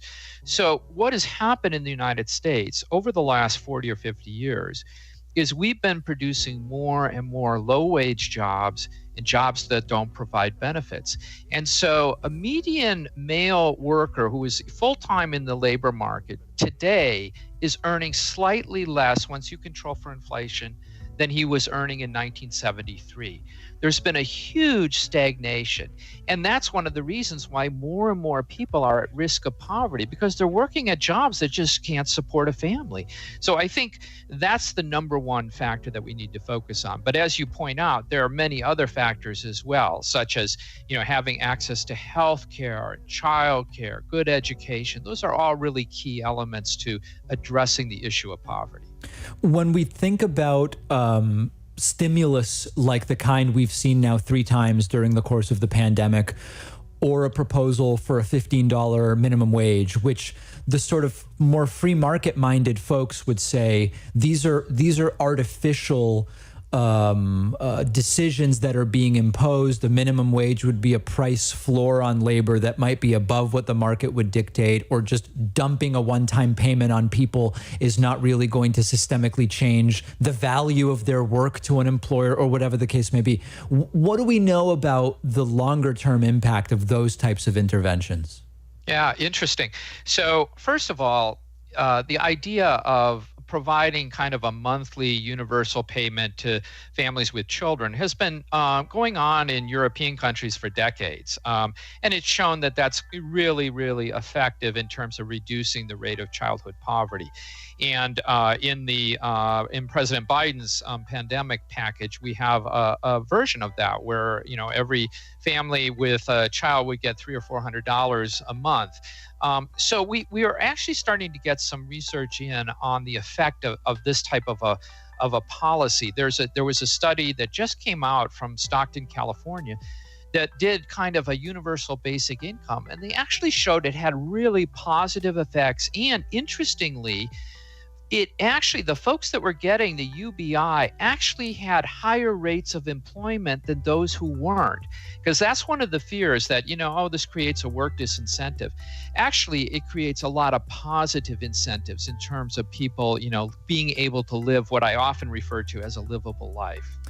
The mobility question is an interesting one, where there's a bunch of ways to measure how likely it is that if born into poverty, one will exit poverty. And you can look at this at a country level. You can parse it out by education and race and all of these different things. For those who are born into poverty but get out of it, what do we know about the following generation, the kids of those folks, and their likelihood of remaining out of poverty as well? Yeah, so the way I like to think about this is that It's the notion of cumulative inequality. So first of all, as I said, most folks who experience poverty do so fairly short periods of time, but they may not get that far above the poverty line. Yeah. But the way we often like to think about the United States is that there's a level playing field, and everybody's kind of starting at the same point. And I use the analogy in the book of actually what's going on is a modified game of Monopoly. Oh, this is interesting. Now, I've used this, and I think I've used this analogy before, and I'm wondering where you first heard it, actually. Well, I thought I came up with it, but that's interesting. Wow. But I don't know. Probably, tell it to us, because let's see if it's the same one I use. Yeah. Okay. So, we normally think about a game of Monopoly. We have 3 players. Everybody starts out with $1,500. Yep. They go around. The rules of the game apply. And, luck and chance and skill determine who's going to win the game. But now let's look at an altered game of Monopoly where player 1 starts out with $5,000. Player 2 starts out with the $1,500, and player 3 starts out with $250. Now we're still going to have the same rules and abide by those, but who's going to win most of those games? Well, given the prior advantages, player 1 is going to win considerably more, even if he or she is not as lucky or as skilled. Okay. And the other point is that player 1 can play the game differently than player 3. They can take more chances. If player 3 makes one mistake, it's over. And that's what's really going on in this country is we have an altered game of Monopoly where some players are starting out with that $5,000. More and more players are starting out with maybe $1,000 or $1,500, and unfortunately, many people are starting out with the $250. So we need to think about how can we address some of these prior advantages and disadvantages so that we have more of a sense of the quality of opportunity, which we often talk about as important in the United States. Right. So we're at the end of our time, but my version of the analogy is it's almost the same. It's everybody really does get the same amount of cash, but the late starting players have to contend with all the properties already having hotels on them. Absolutely. And so but it's really the same idea. That's very interesting. Yeah. No, that is. We've been speaking with Mark Robert Rank, professor of social welfare at Washington University in St. Louis. The book is Poorly Understood, which we will link to in the YouTube video for our conversation today. Mark, really a pleasure having you on. Oh, this was great, David. I really enjoyed it. The David Pakman Show is now on Instagram at David Pakman Show. You can check out behind-the-scenes pictures, memes, shots of the studio, shots of what Pat does all day. Very, very concerning to a lot of people. All of that and more on the David Pakman Show Instagram account at David Pakman Show. So we're still in the process of learning about the police shooting that left Dante Wright dead in Brooklyn, Minnesota. Not Brooklyn, New York, Brooklyn, Minnesota. And yesterday, police had a press conference about it. One of the strangest police press conferences I've ever seen. In the middle of it, the Brooklyn police chief, Tim Gannon, just walked out. He later returned. There were questions as to why did he leave, and the answers were very strange. What we know is that police shot and killed a black man on Sunday during a stop for a traffic violation. There have been protests. There has been unrest. I've looked at the video of the shooting, which we will not be playing here, but you can find it online. We know that the officer announces that she will be tasing, but then she pulls out her gun and shoots the individual. Apparently, and this is the case that you will see made during this press conference, mistaking her gun for her taser, which is immediately raising questions about how could that be called an accident if you are a police officer.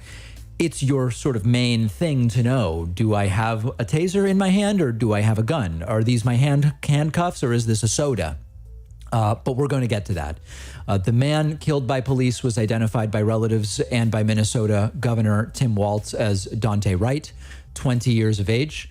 NBC reports that the state mobilized the National Guard when crowds gathered in front of the Brooklyn Center Police Department on Sunday evening. A curfew was ordered. It's been chaotic. Let's get into the clips. One of the strangest video police press conferences that I've ever seen.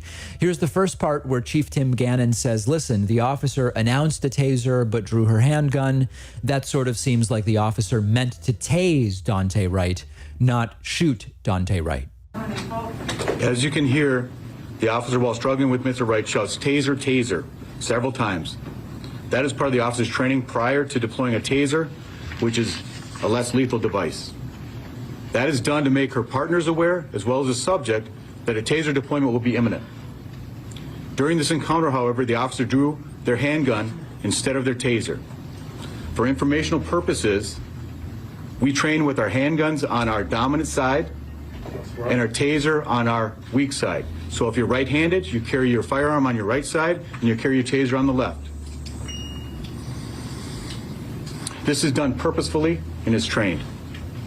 As I watch the video and listen to the officer's commands, it is my belief that the officer had the intention to deploy their taser, but instead shot Mr. Wright with a single bullet. This appears to me, from what I viewed and the officer's reaction and distress immediately after, that this was an accidental discharge that resulted in the tragic death of Mr. Wright. So the officer yelled taser and was distressed.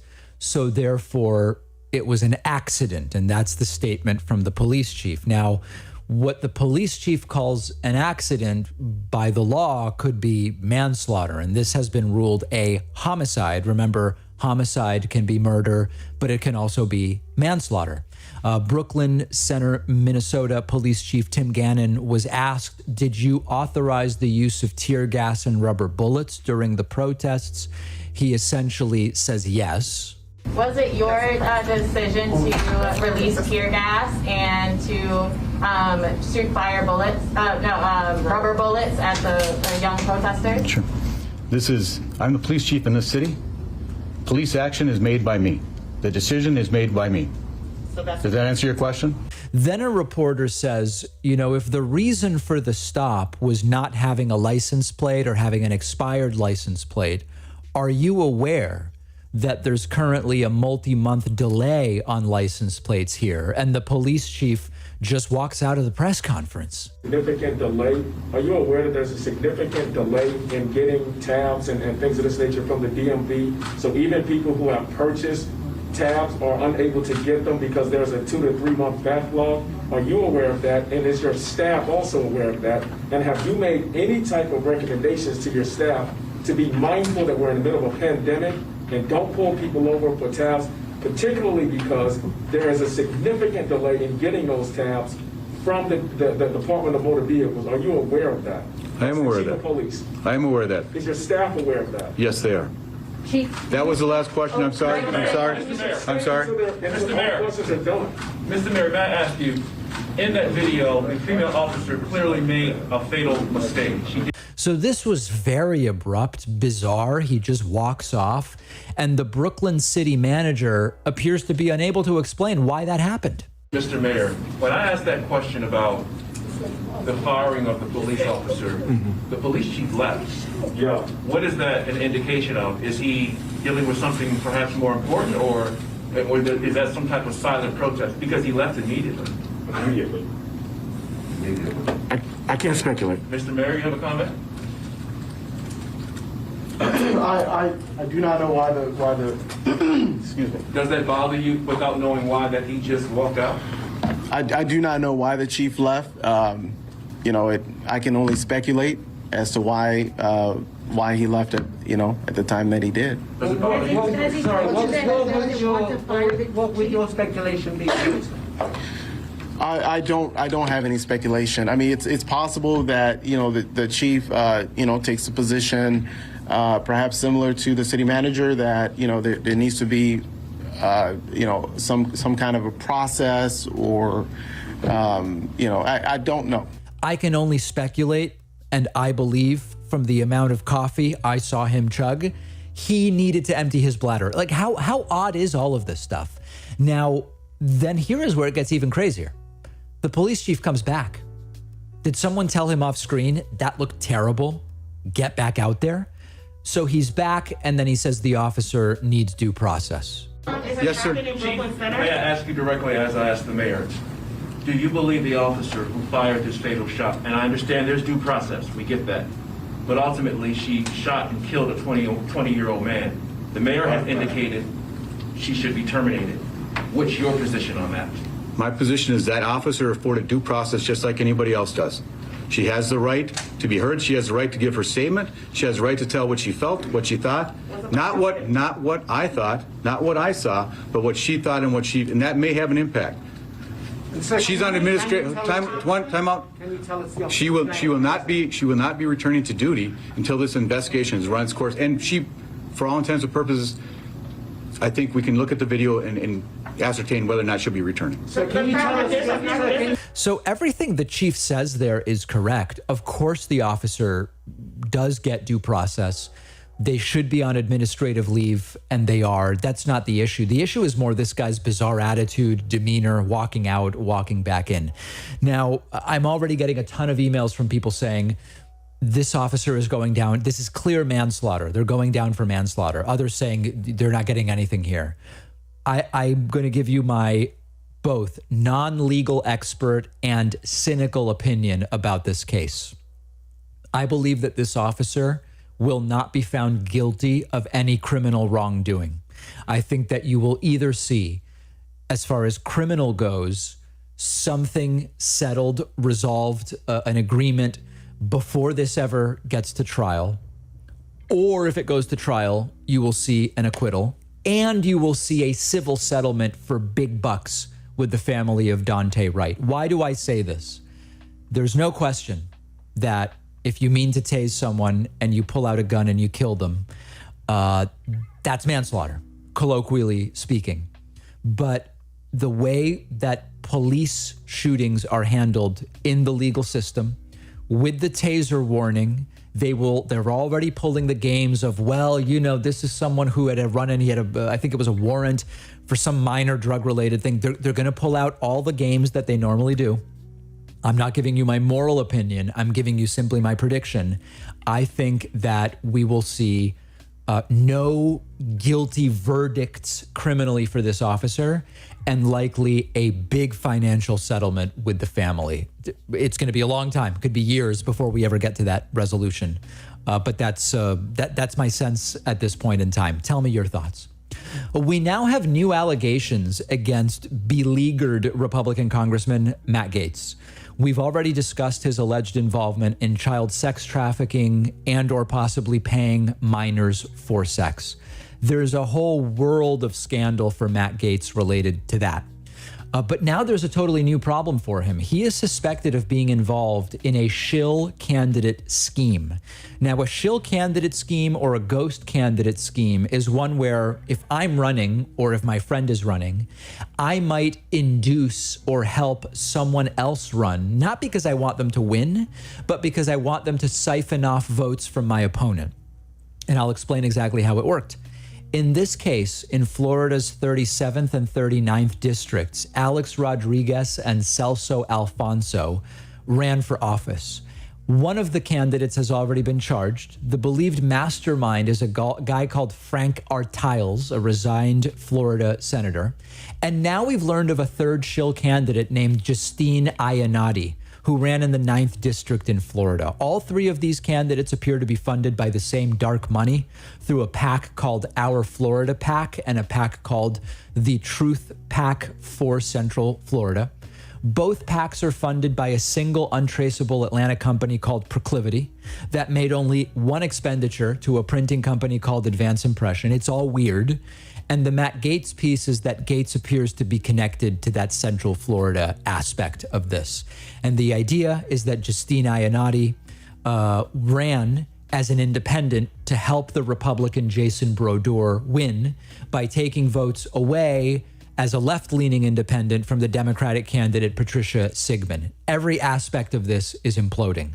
Florida lobbyist Chris Dorworth, who is the person that talked to Matt Gaetz about the shill candidate, Justine Iannotti, resigned on Friday from his lobbying firm. Now, it's important to understand, it doesn't appear that the being involved with creating a shill candidate is illegal.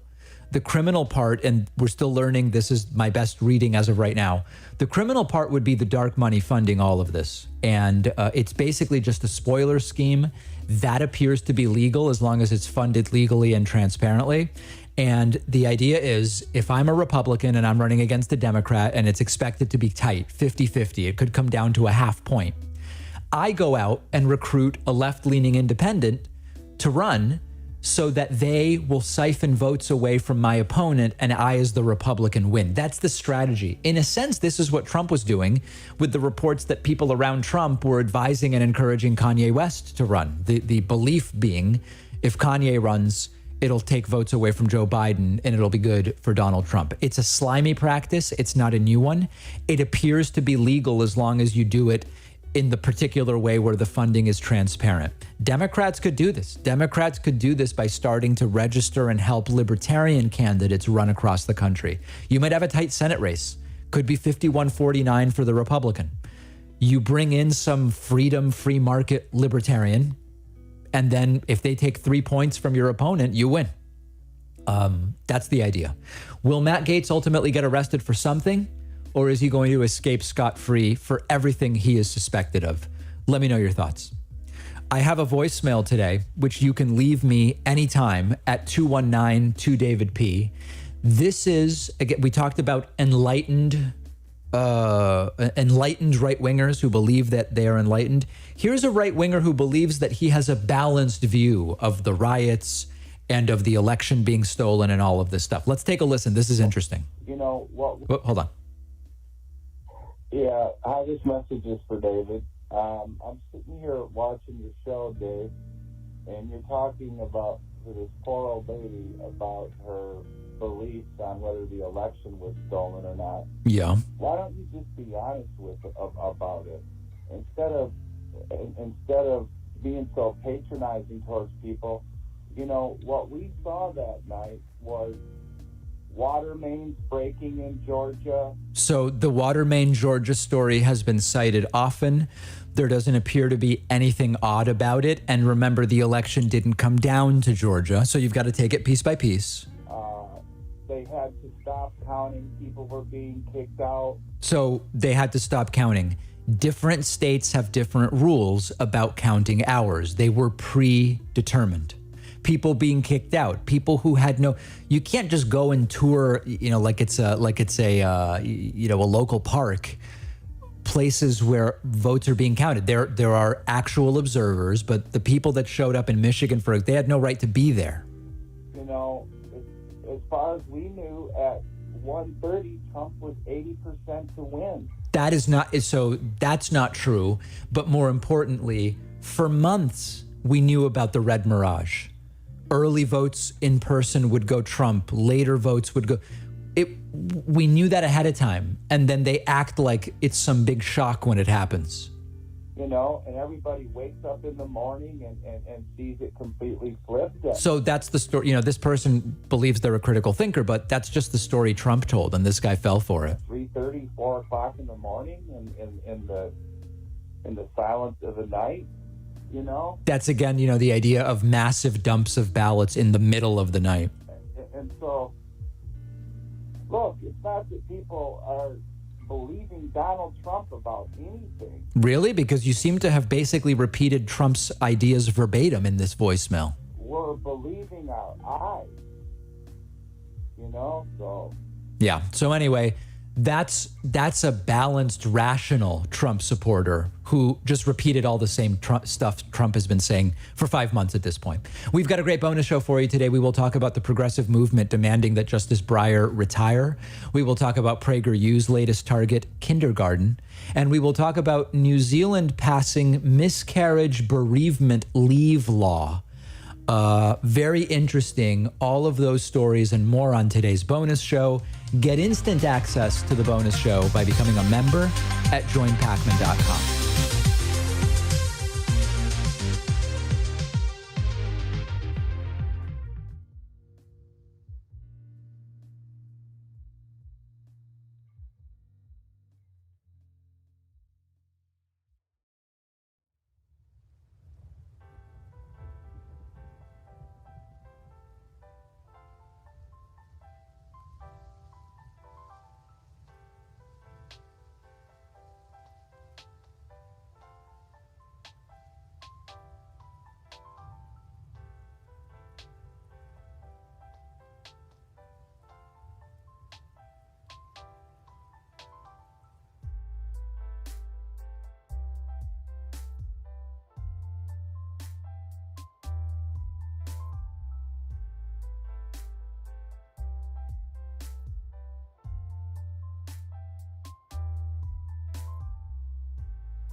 Scarcely a day goes by on these here internets without some goddamn 14-year-old telling you that you don't understand economics. Well, I'm here to say that these 14-year-olds are wrong. But this video is about so much more than just arguing with children. The problem is that many people in positions of power and influence, as well as parts of the economics profession, share the view that Economics 101 is the reason we can't improve the world, especially for poor people. In some cases, this seems like a genuine intellectual commitment by people who sincerely believe economic theory helps us make sense of the world, but that it just leads us to unpalatable conclusions. In a recent YouTube documentary about the economist Thomas Sowell, which mysteriously appeared in everyone's recommendations, there was a famous quote from the man himself. The first lesson of economics is scarcity. There is never enough of anything to fully satisfy all those who want it. The first lesson of politics is to disregard the first lesson of economics. In other cases, the same argument can seem like an ideological commitment underpinned by nothing but empty sociopathic tendencies.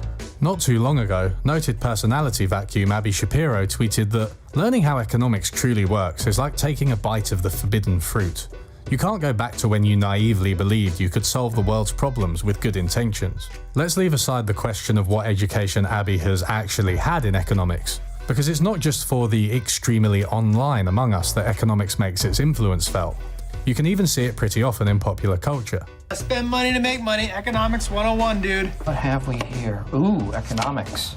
Very, very interesting. I'm confused. It's a question of economics. I'm sorry, boys. You just don't understand economics. Simple economics. The reality is that economics is just a set of theories which may or may not hold in the real world. And over the past few decades, it has been shown time and time again that the standard Econ 101 story is misleading at best and flatly contradicted by the evidence at worst. Over the course of this video, I want to detail both the theory and the evidence in this debate, with some help from Mexi, who kindly agreed to offer her views. And before loads of tedious economists pop up in my mentions claiming that I'm strawmanning them or that I should learn economics before I unlearn it, I'd like to say that yes, the content of actual Economics 101 classes has changed recently. This video is largely about how a selectively interpreted version of this has been used in political debate, on issues spanning from minimum wages to rent control to taxes and spending. Having said that, I do think these ideas still exert something of a grip on the profession of economics, as we'll see. In the Thomas Sowell documentary, they single out the minimum wage as an example of how economics shows you the true impact of well-intended policies. One of my biggest concerns was about minimum wages. At first I thought, well, this is good because all these people are poor and they'll get a little higher income, and so that'll be helpful. And then as I studied economics, I began to see, well, there's a downside. They may lose their jobs completely, so that is that.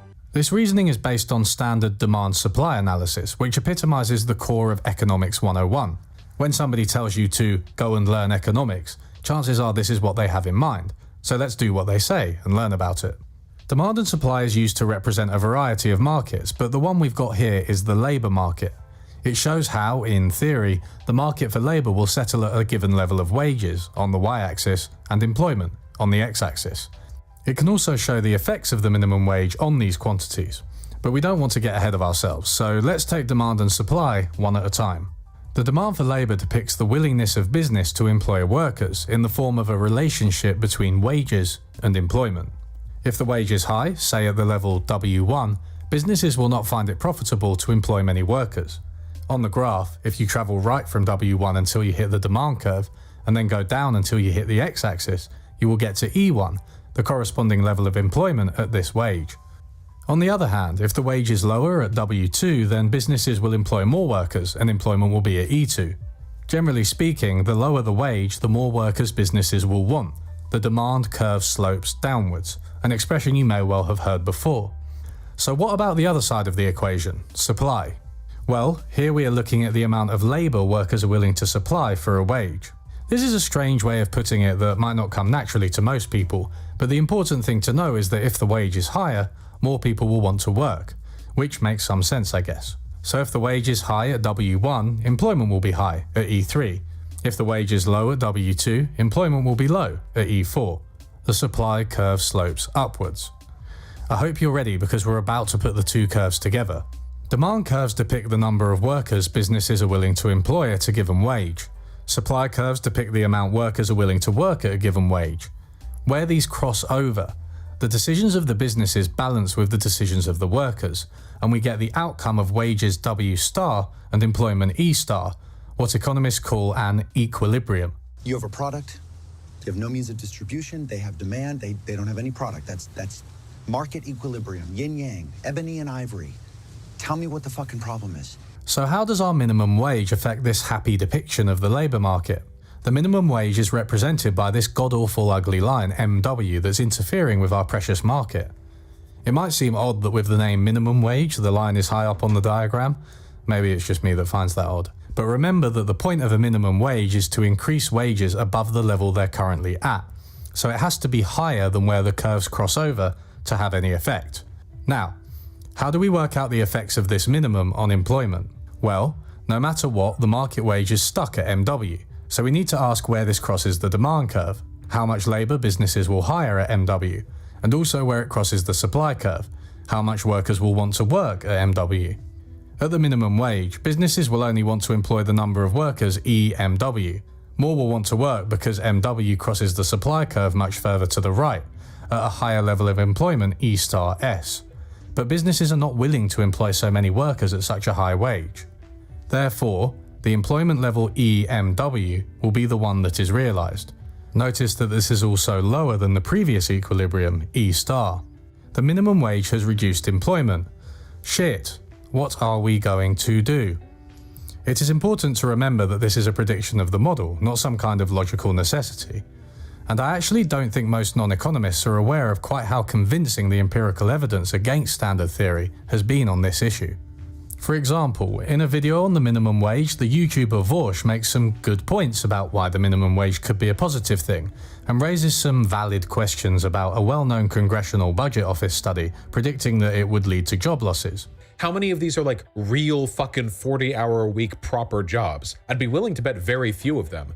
Most of these are cuck jobs, and the loss of these jobs could actually be a good thing because it would mean the people who were otherwise taking them can now afford to live off of only one job instead of having to take 2 or 3. But we can add a bit to what Vorsh says.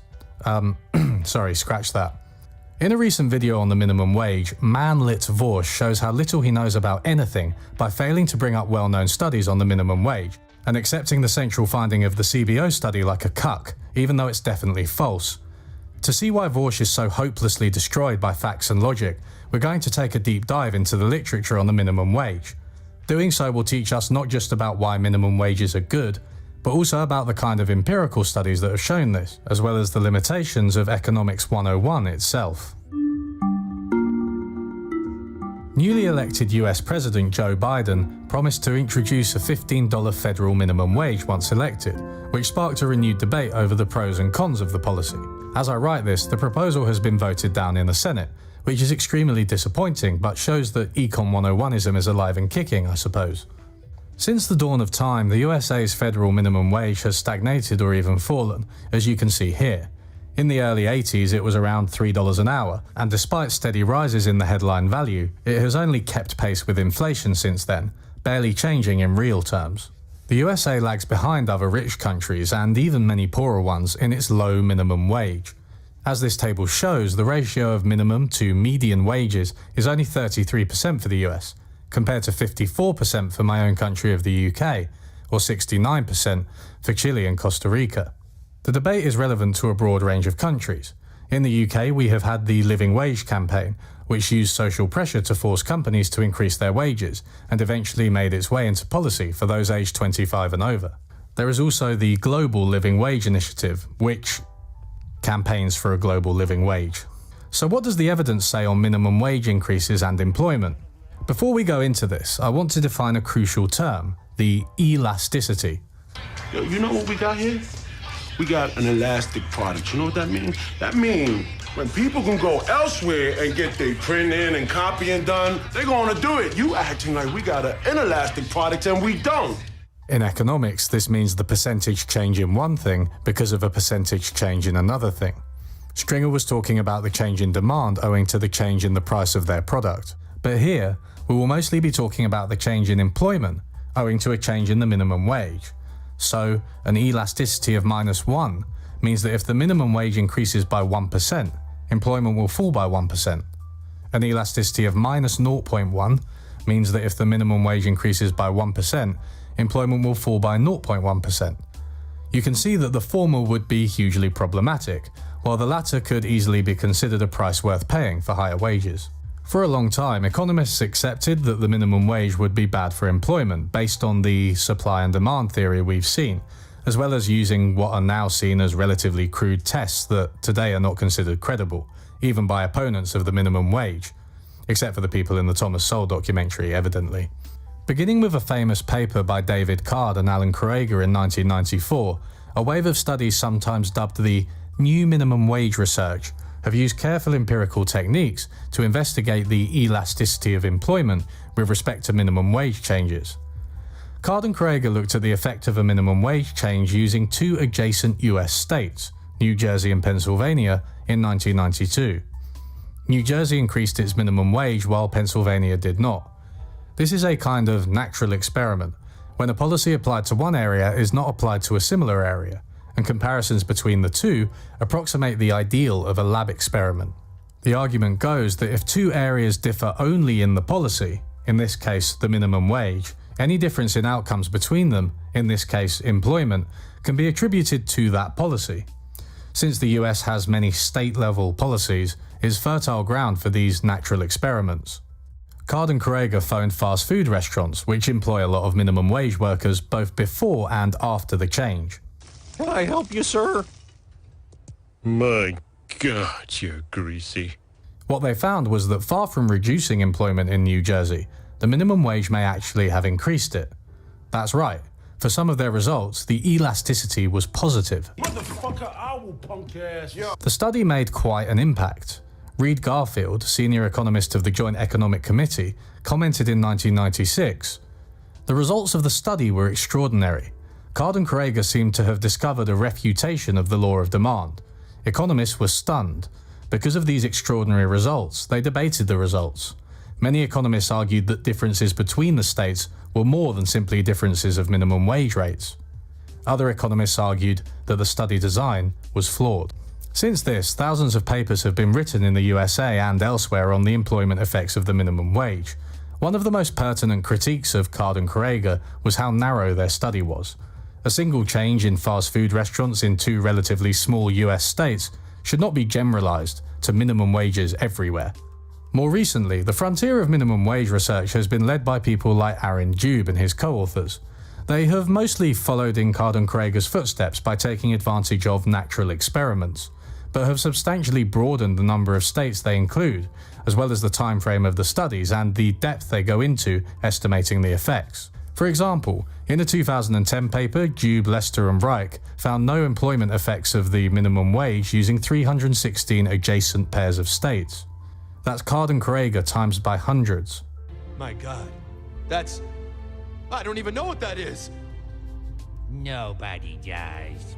A 2019 paper by Cengiz, Dube, Lindner and Zipera estimated the effect of minimum wages on the entire distribution of jobs, using 138 different minimum wage changes in the USA. The x-axis here shows the part of the wage distribution we're in, relative to the minimum. 2 means it's $2 higher than the new minimum wage. The y-axis shows the effect on employment at a given part of the wage distribution.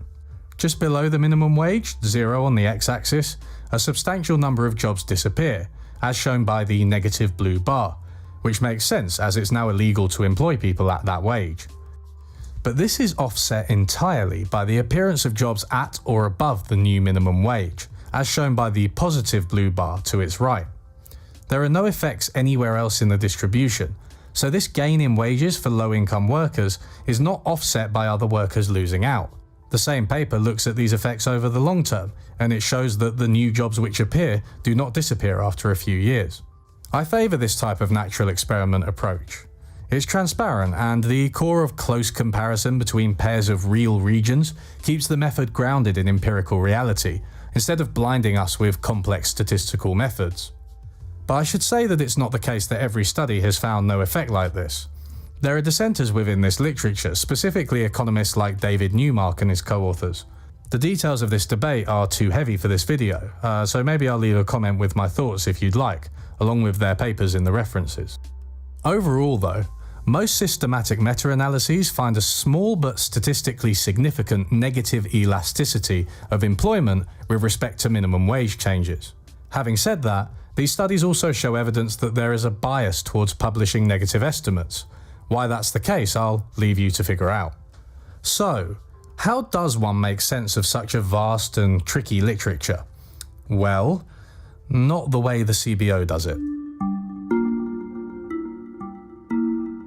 To give you some background, the Congressional Budget Office is an official but non-partisan entity in the USA, which produces research on important policy topics. Their recent report claimed that raising the minimum wage to $15 would lead to 1.4 million job losses, a pretty concerning figure. Where do they get their estimates from? Vorsh said that he'd have to get a textbook out to understand this debate. I'd hate to be the reason that anyone had to read an econometrics textbook, so let's save him from having to do so. Uh-oh, too late, bruh. The first thing to say is that this report was kind of opaque, even for someone who is used to reading this type of thing. It's full of phrases like CBO concluded and in CBO's estimation, often with little to no explanation. They select 11 studies from the literature, but why these 11 were chosen is not explained. The CBO then computes the effect of minimum wages on employment from an average of the 11 studies. But they increase the magnitude of the actual average because of a really weird thing they do where they randomly drop some of the studies they use and recalculate the average with those studies missing. I don't know why this method is chosen or how it really works because again, it isn't explained. It's garbage. Dube himself has commented to similar effect, though in more measured academic terms. He says the CBO overemphasizes the negative estimates in what we already know is a literature biased towards finding negative estimates. He points out that more recent, better quality research has found employment elasticities of the minimum wage closer to zero. As an alternative, he suggested his own 2009 review for the UK Treasury. This only includes studies which estimated the effect on employment for the same workers whose wages are increased by the minimum wage, which gives a clear picture of the trade-offs faced by the workers actually affected by the policy. This is known as the own wage elasticity. Along the y-axis is the study. The dots represent the estimated effect size for that study, with the bars either side of the dots representing the uncertainty surrounding that estimate. Dube concludes that, based on this review, the average elasticity is minus 0.04, meaning that a 25% increase in average wages for a group affected by the minimum wage should reduce employment by 1% for that group. There's a lot of debate over whether $15 an hour is enough, and Dube also comments on how high the minimum wage could be. Across US states, the best evidence suggests that the employment effects are small up to around 59% of the median wage. Evidence using sub-state county level variation found this to hold even in lower wage counties, where the minimum stood at up to 81% of the median wage. Research conducted for this report also finds that in the 7 US states with the highest minimum wage, where the minimum is binding for around 17% of the workforce, employment effects have been similarly modest. Now, to return to demand and supply. Strictly speaking, this evidence alone doesn't contradict the supply and demand model. It could just imply that the curves have a specific shape, albeit an unlikely one that contradicts other evidence. I'll provide a reference for that below. But here's my bottom line. When effect sizes are this small and uncertain, it's suggestive of something that's just not that interesting, whether theoretically or politically. As the economist Thomas Leonard pointed out, this whole debate does prompt the question, what evidence would convince you that your theory is refuted? Let me illustrate this with one more recent study. This shows a bunch of different elasticities for 16 to 19-year-olds, the group most likely to be affected by the policy. As you can see, in most cases the blue horizontal lines cross zero, which is given by the red vertical line, indicating that the effects estimated are not statistically distinguishable from none at all. As a contrast, consider a more straightforward question. What is the effect of the minimum wage on wages themselves? This might seem tautological, but if the minimum wage is low or is not properly enforced, we may not observe an effect. Unlike our previous figure, The estimates here are universally positive and statistically distinct from zero. This is the pattern one would expect to observe when the relationship one is estimating is strong and reliable.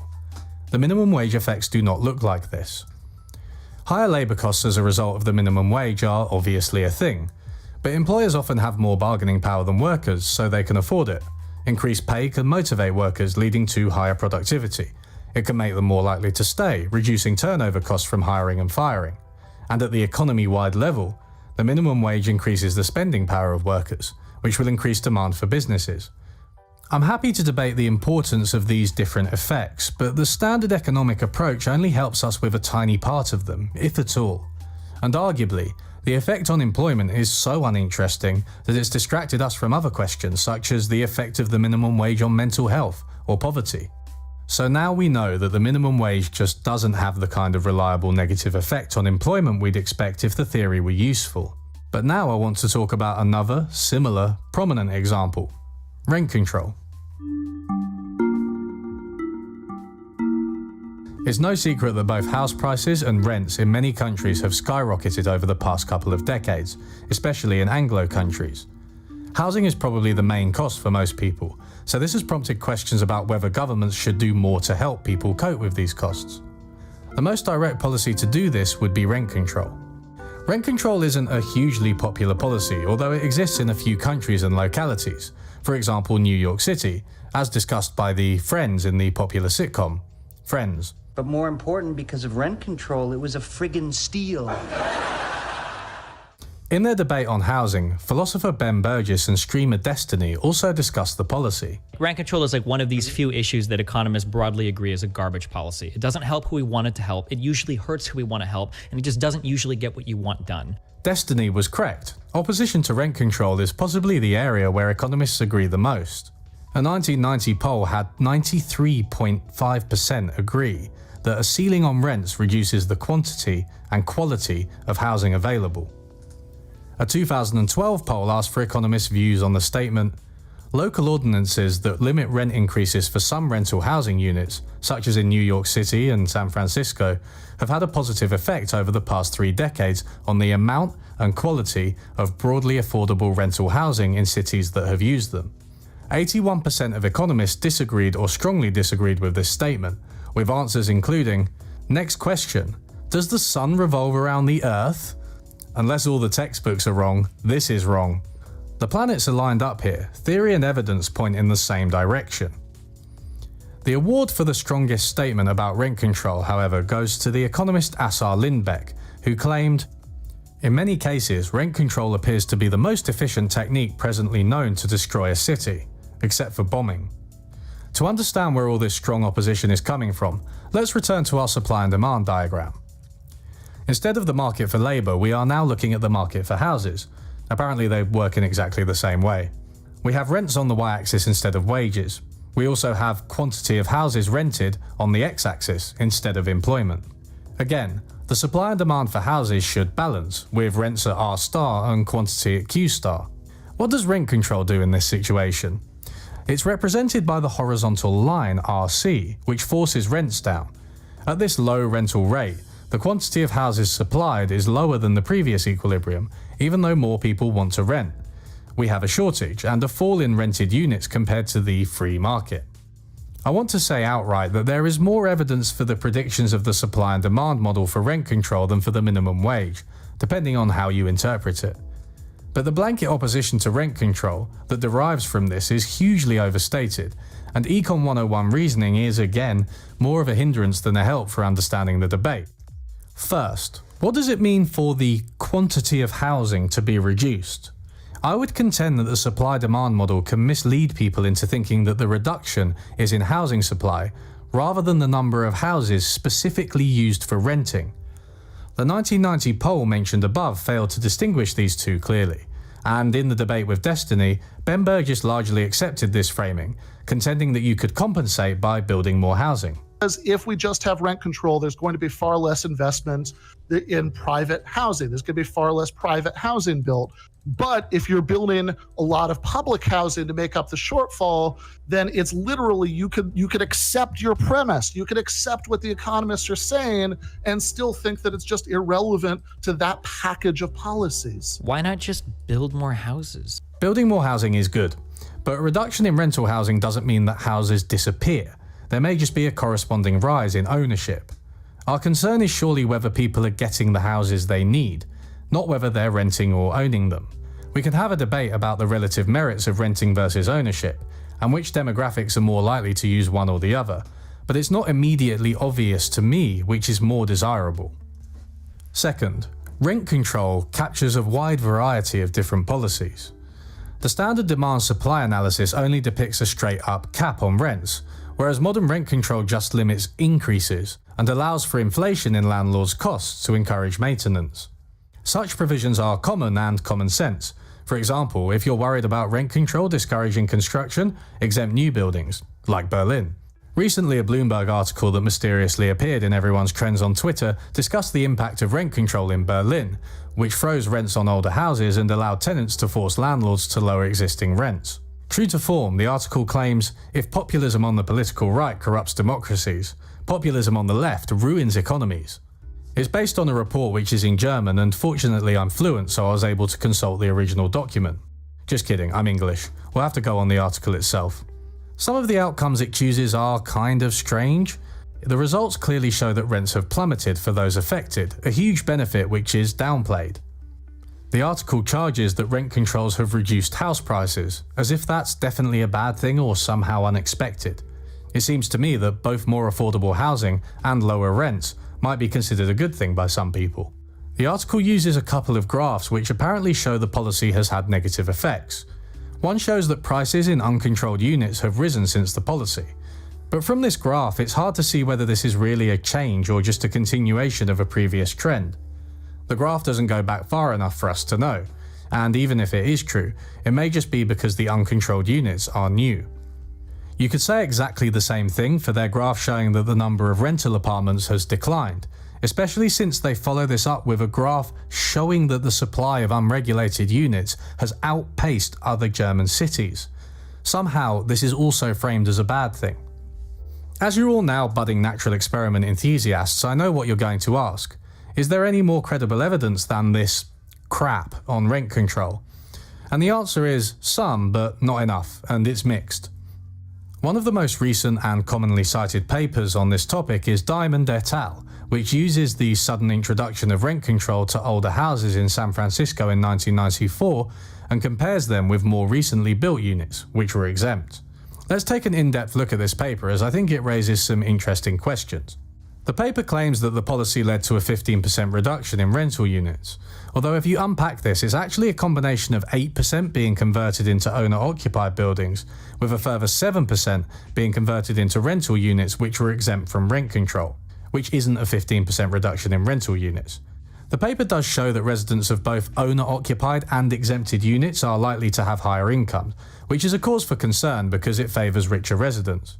There are conflicting effects though. Part of the reason for the higher income residents is that rent control leads to higher maintenance and upgrades so landlords can increase rents. We can see on these graphs that, top left, rents fell, while top right, redevelopments rose, and bottom left, conversions rose, and bottom right, repairs rose. This suggests rent control does increase quality, in contrast with economist poll answers that we saw earlier. Rent control also means existing tenants are more likely to stay, which is more pronounced for minority groups. The strangest spin in the Diamond paper is to frame this as a bad thing too. It appears rent control has actually contributed to the gentrification of San Francisco, the exact opposite of the policy's intended goal. Indeed, by simultaneously bringing in higher income residents and preventing displacement of minorities, rent control has contributed to widening income inequality of the city. Keeping existing residents in the area while rich residents join is a bad thing. The solution is obviously to have only rich residents so the income inequality in the area is low. Look at this place. Somebody ought to build a town that works. Somebody did.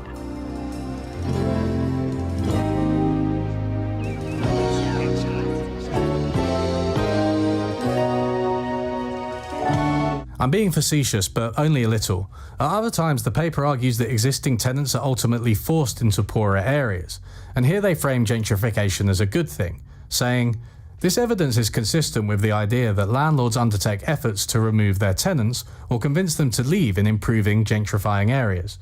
In addition, the rent-controlled tenants are more likely to remain at their address within the less gentrifying areas. So it's bad when existing tenants stay, but also bad when they leave? Gentrification is good, but also bad?" I found this paper quite confusing, and it seems to be a go-to reference for opponents of rent control. With such a variety of competing effects, the authors eventually conclude that the overall effects of rent control are a wash. But the important lesson here is that ultimately neither theory nor empirical analysis are going to make the issue of competing values and perspectives go away. When considering the effects of rent control, do we prefer rented or owned housing? Do we want higher quality houses which are more expensive? Do we want to favour existing residents over new ones? I don't have easy answers to these questions, but Econ 101 leads people to believe that they do. The economist Josh Mason argues that rent control research is in a similar place now to minimum wage research in the 1990s. A few well-formulated studies are displacing conventional wisdom, and this will likely expand as time goes on. He summarises a few studies similar to the Diamond one, which you can look at if you're interested in pursuing this topic further. So here we have two of the most important markets, labour and housing, where the crude Econ 101 approach has failed to make sense of hotly debated policies. But what about more generally? Where has the influence of Econ 101 come from, and how does it affect our understanding of other policies like taxes and social spending? I don't think I can answer this one, so I'm going to have to hand over to someone else. The influence of basic economics is everywhere, both pervasive and perverse. It really is why we cannot have nice things. For every earnest call to make our political economic system ever slightly more just or livable for working people or the planet, there's a capitalist, an economist, a politician, a corporate news outlet, or an average Joe saying, "That's cute, but that's just not how the economy works." James Quack calls the reductive invocation of basic economics to explain all social phenomena in our society economism. Economism relies on the abstract concepts taught in Econ 101 classes to explain why things are the way they are and why any attempt to redress the externalities of capitalism is futile. This is despite the fact that many of the concepts taught in Econ 101 textbooks assume that a perfectly competitive model of capitalism is possible, along with various other assumptions that rarely, if ever, hold true in the real world. UE covered how economism has worked to depress wages while housing prices have skyrocketed, but the invocation of Econ 101 has affected nearly every other sphere of our lives too. Provide universal healthcare as a basic human right? Adorable. That will rob people of choice. Prevent price gouging during natural disasters so that poor people aren't unfairly served a death sentence? How naive. That will prevent the efficiency of the competitive market from kicking in to save the day.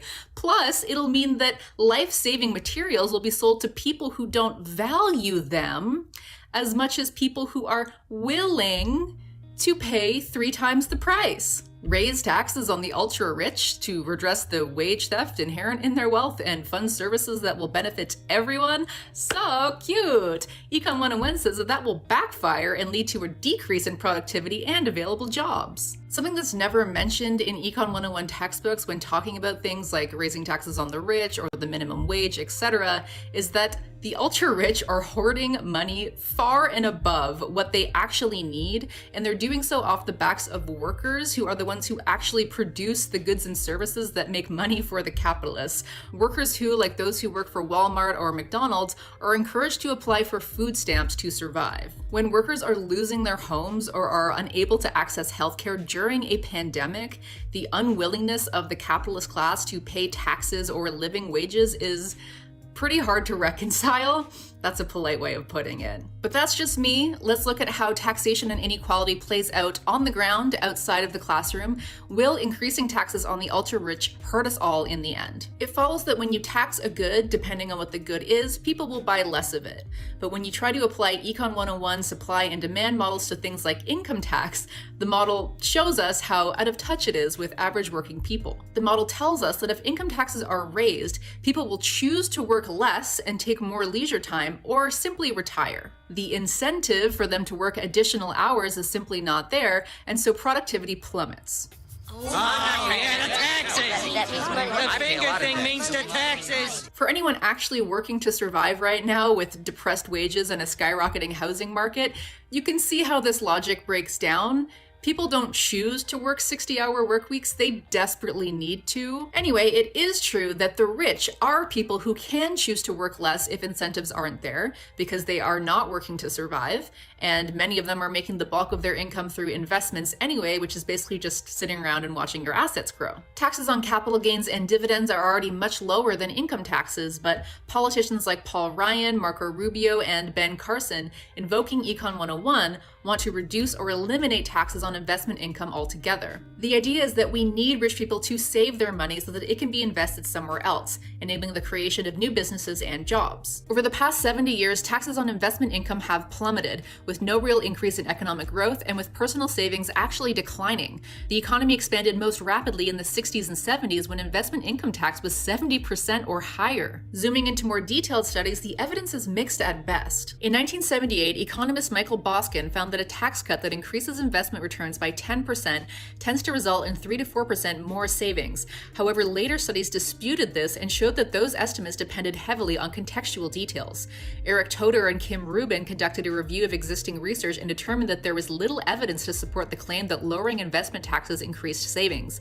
This was confirmed by tax expert Leonard Berman, and a Congressional Research Service report stated that studies that examined the savings rate over time found results that were small in magnitude but uncertain in direction, with a central tendency suggesting no response. This is fairly intuitive. At a certain level of wealth, people have very little else to do with their money other than invest it, regardless if their profits might be slightly lower. There are actually games now where the challenge is to spend all of Jeff Bezos or Bill Gates' money, showing how completely impossible it is to actually buy enough things with that gross excess. In terms of productivity, working people need to work to live, period, but rich people, the job creators, are also not less likely to work if income taxes are higher. Robert Moffat and Mark Wilhelm studied the 1986 tax reform and found no change in hours worked by high-earning men. This was confirmed by the CBO and economist Thomas Hungerford, who wrote the top tax rate appeared to have little or no relation to the size of the economic pie. Growing inequality leads to growing unrest, something also not addressed in Econ 101 textbooks. Despite the ample empirical evidence that contradicts these reductive and bewildering claims, economism survives and thrives because it is incredibly politically useful to the most powerful people in our society. Whenever there is political unrest, whenever there are militant movements against the violence of the status quo, the 1%, the 0.1% will come back and say these well-intentioned protesters just don't understand basic economics. James Quack writes that the pleasure of pointing out the counterintuitive, of showing, using economic logic, how good intentions will necessarily be frustrated, even contributes to the allure of economism. So how did this idealistic ideology become so popularly accepted? Well, people like to point to Daddy Smith, who described the price mechanism in The Wealth of Nations in 1776, but Smith discussed many reasons why this principle would not hold and did not think the competitive market forces acting alone would produce the best of all possible worlds. Antoine-Augustin Cournot first illustrated supply and demand curves, which were popularized in Alfred Marshall's 1890 textbook Principles of Economics. However, Marshall too rejected the idea that the supposed perfect equilibrium that was assumed to result from perfectly competitive markets would necessarily produce the best of all possible worlds, because people will differ in wealth. He said the aggregate satisfaction can prima facie be increased by the distribution, whether voluntary or compulsory, of some of the property of the rich among the poor. At the time, in the late 19th century, unchecked markets were producing immense hardship and social instability, leading to socialist and communist movements rather than any kind of embrace of pie-in-the-sky economism. When the Great Depression hit, the idea that unregulated markets would maximize universal prosperity seemed fully discredited, leading to a shift in economic thinking and an embrace of the Keynesian demand-side economics of the New Deal. The New Deal worked to redress the political conditions existing at the start of the 20th century, and the capitalist class started to resent not being able to extract as much wealth as possible from working people. Moneyed interests adopted economism and used their wealth and power to fund think tanks, buy politicians, buy media outlets, and influence education, so that economism was taken up by the broader conservative movement and later accepted by many liberals as well. Financing came from corporations such as General Motors, Ford, Chrysler, General Electric, and Procter & Gamble, among others, and billionaire businessmen like the Koch brothers. Ideas were derived from fanatic economists like Hayek, Mises, and Friedman. Mouthpiece politicians included Reagan, Thatcher, Bush, Clinton, too many to name, honestly, and high-profile think tanks like the Heritage Foundation lobbied to influence policy. Economism allowed business people and politicians to say that they were pro-market instead of anti-government, and conveniently ensured that labor and environmental concerns would be suppressed so that capitalists could extract more and more surplus. This is why David Harvey calls the neoliberal era that was ushered in by Reagan and Thatcher a project to restore elite class power. The US, the IMF, and the World Bank have also been pretty brazen in forcing global countries through violence and/or debt to deregulate their markets further and implement a suite of free market policies such as lowering or scrapping the minimum wage, which Yui just explained makes little economic or moral sense. This economic imperialism served the project to restore transnational ruling class power and provided a spatial fix for capitalism. This is all getting into more complex Marxist political economy though, which I personally think is key to understanding all of this, so if you would like to learn more, might I shamelessly plug my channel.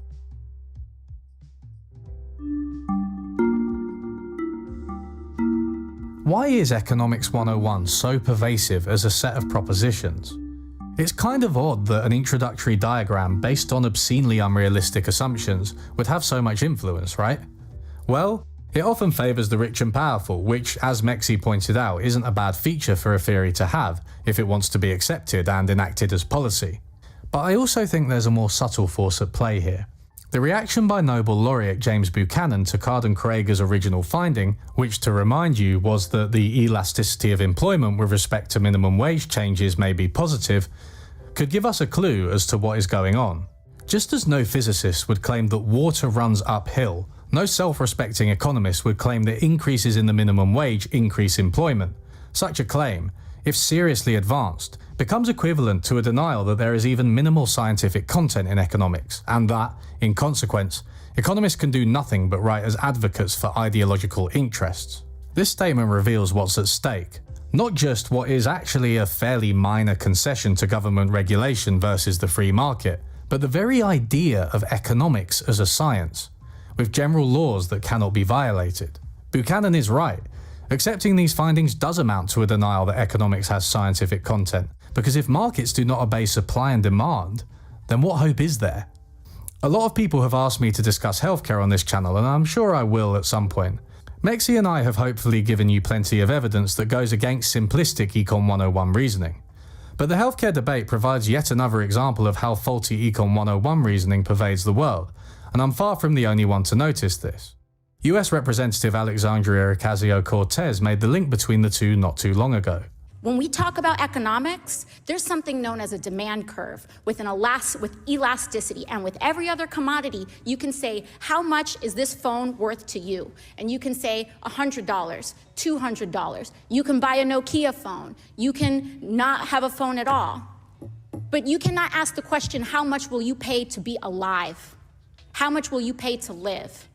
Because the answer is everything. These kinds of examples illustrate that there are many reasons markets will not be as well behaved as the standard Econ 101 story. When I present them to economists, they say a lot of words about how they don't really apply and that I've misunderstood the niceties of the theory, usually by defining the theory so that it simply must be true. But past a certain point, these hypotheticals become useless for thinking about the real world. And in many cases, they just provide a bulwark for bad ideas. I want to leave you with a lengthy but typically eloquent quote from John Maynard Keynes during the Great Depression, a time when, as Mexi mentioned, prevailing economic orthodoxy seemed to be on the wane.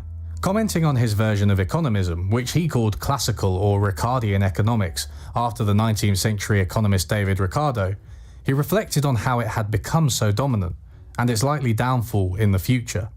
Ricardo conquered England as completely as the Holy Inquisition conquered Spain. Not only was his theory accepted by the city, by statesmen and by the academic world, But controversy ceased. The other point of view completely disappeared. It ceased to be discussed. The completeness of the Ricardian victory is something of a curiosity and a mystery.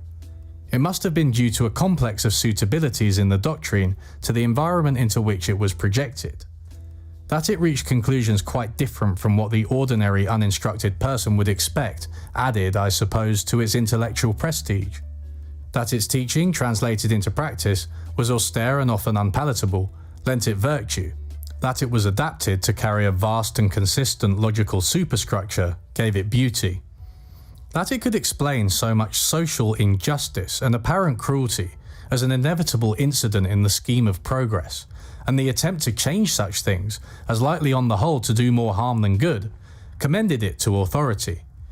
That it afforded a measure of justification to the free activities of the individual capitalist, attracted to it the support of the dominant social force behind authority. But although the doctrine itself has remained unquestioned by orthodox economists up to a late date, its signal failure for purposes of scientific prediction has greatly impaired, in the course of time, the prestige of its practitioners. For professional economists were apparently unmoved by the lack of correspondence between the results of their theory and the facts of observation, a discrepancy which the ordinary man has not failed to observe, with the result of his growing unwillingness to accord to economists that measure of respect which he gives to other groups of scientists whose theoretical results are confirmed by observation when they are applied to the facts. It may well be that the classical theory represents the way in which we should like our economy to behave, but to assume that it actually does so is to assume our difficulties away. Thanks for listening, everybody, and wait just 1 second before you turn it off. This has been a little bit of an experiment. A lot of people in my previous videos asked me to go into a bit more detail. They said they'd be happy with a bit more length. So this is what I've done in this video. It's a bit longer and it goes into some depth on the theory and evidence. I'm not saying that every video I make will be like this from now on, but I just want to know what you guys think of it. Was it too much? Do you want even more? I hope not, but please just let me know what you think. And thank you to my patrons as usual. There's a whole bunch of stuff that's been set up. There's like a Discord server and a Reddit now if you want to discuss economics, so please just get involved. See you later, everybody. Bye.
Nebbia is a revolutionary showerhead that saves you money by using 45% less water, but with a stream of water that's way more powerful than what you get with other showerheads. To get 15% off, go to nebbia.com/Pakman and use the code Pakman. All right, let's jump right in. A lot of today's show is going to be essentially getting ourselves caught up and framed in terms of the state of the Republican Party right now. And while some of you may think this has everything to do with Trump, it doesn't. It has some to do with Trump, and it has a lot to do with some of the developing factions in the Republican Party, but also just the fundamental kind of empirical problems that need to be solved before if and before the Republican Party would be able to participate in any meaningful political policy and scientific discussion. And this, I may be sort of not clear in what I'm talking about, but to begin with, let's start with part of the problem with scientific framing in the Republican Party. We have a new poll out now from economist YouGov,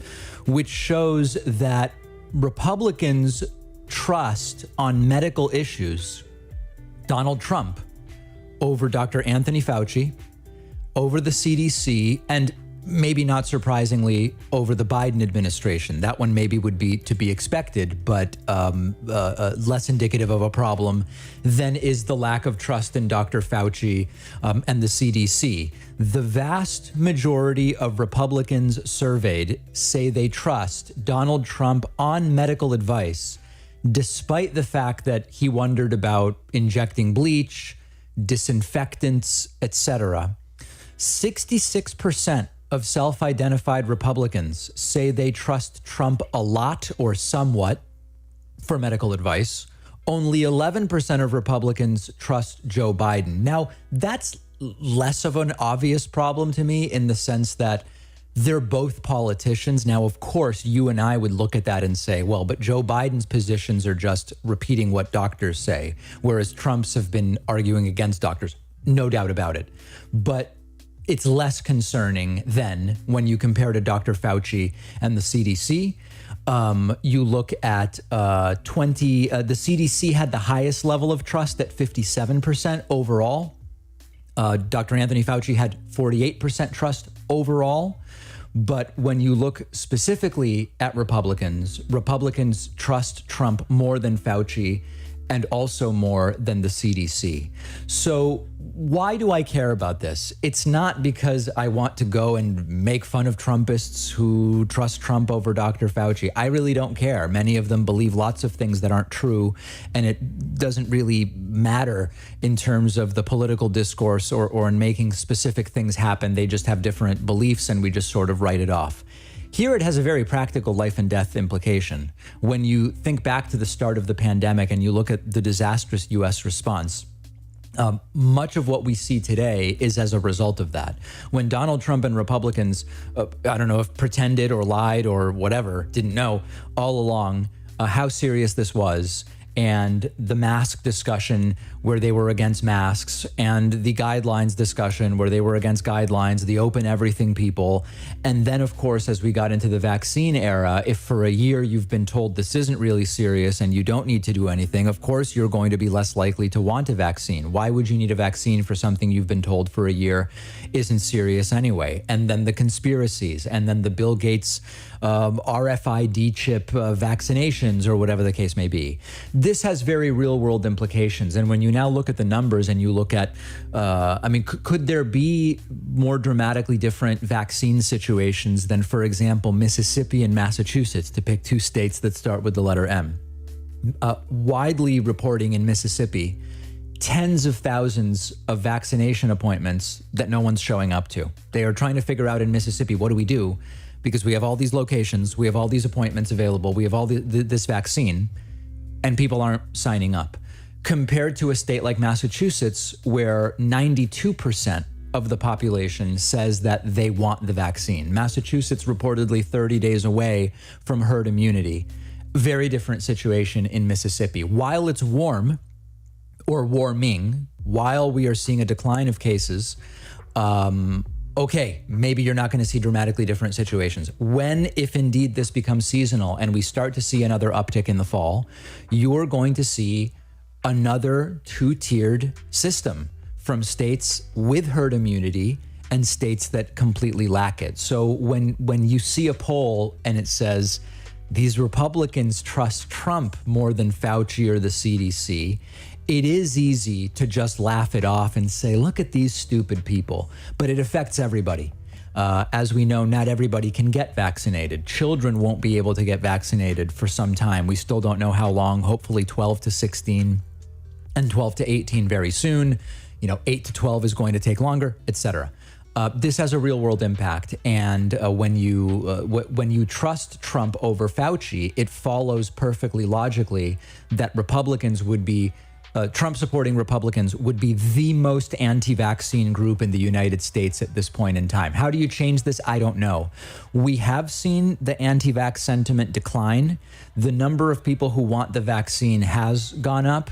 One idea from a couple of weeks ago was maybe if there are more pastors and clergy that are saying get the vaccine as a religious duty, the vaccine, Pete Buttigieg saying over the weekend, God allowed the vaccine. The vaccine exists in the context of God. Imagine God, if the vaccine was really bad, God would have prevented it or something like that.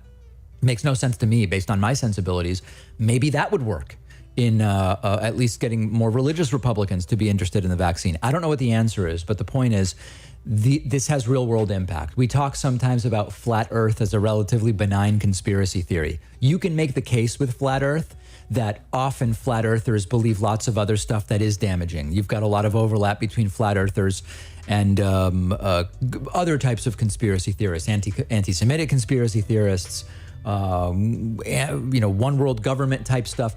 By itself, flat Earth as a belief is not damaging in the same way that the false beliefs about the pandemic are. And we're seeing that translate in very real terms. These people trust Trump over Fauci, and they are one of the most anti-vaccine groups. How do we fix it? I don't know. What I do know, big picture, is that placating the anti-vax beliefs is not the way forward. And speaking of placating and negotiating with terrorists, we have to talk next about Joe Manchin.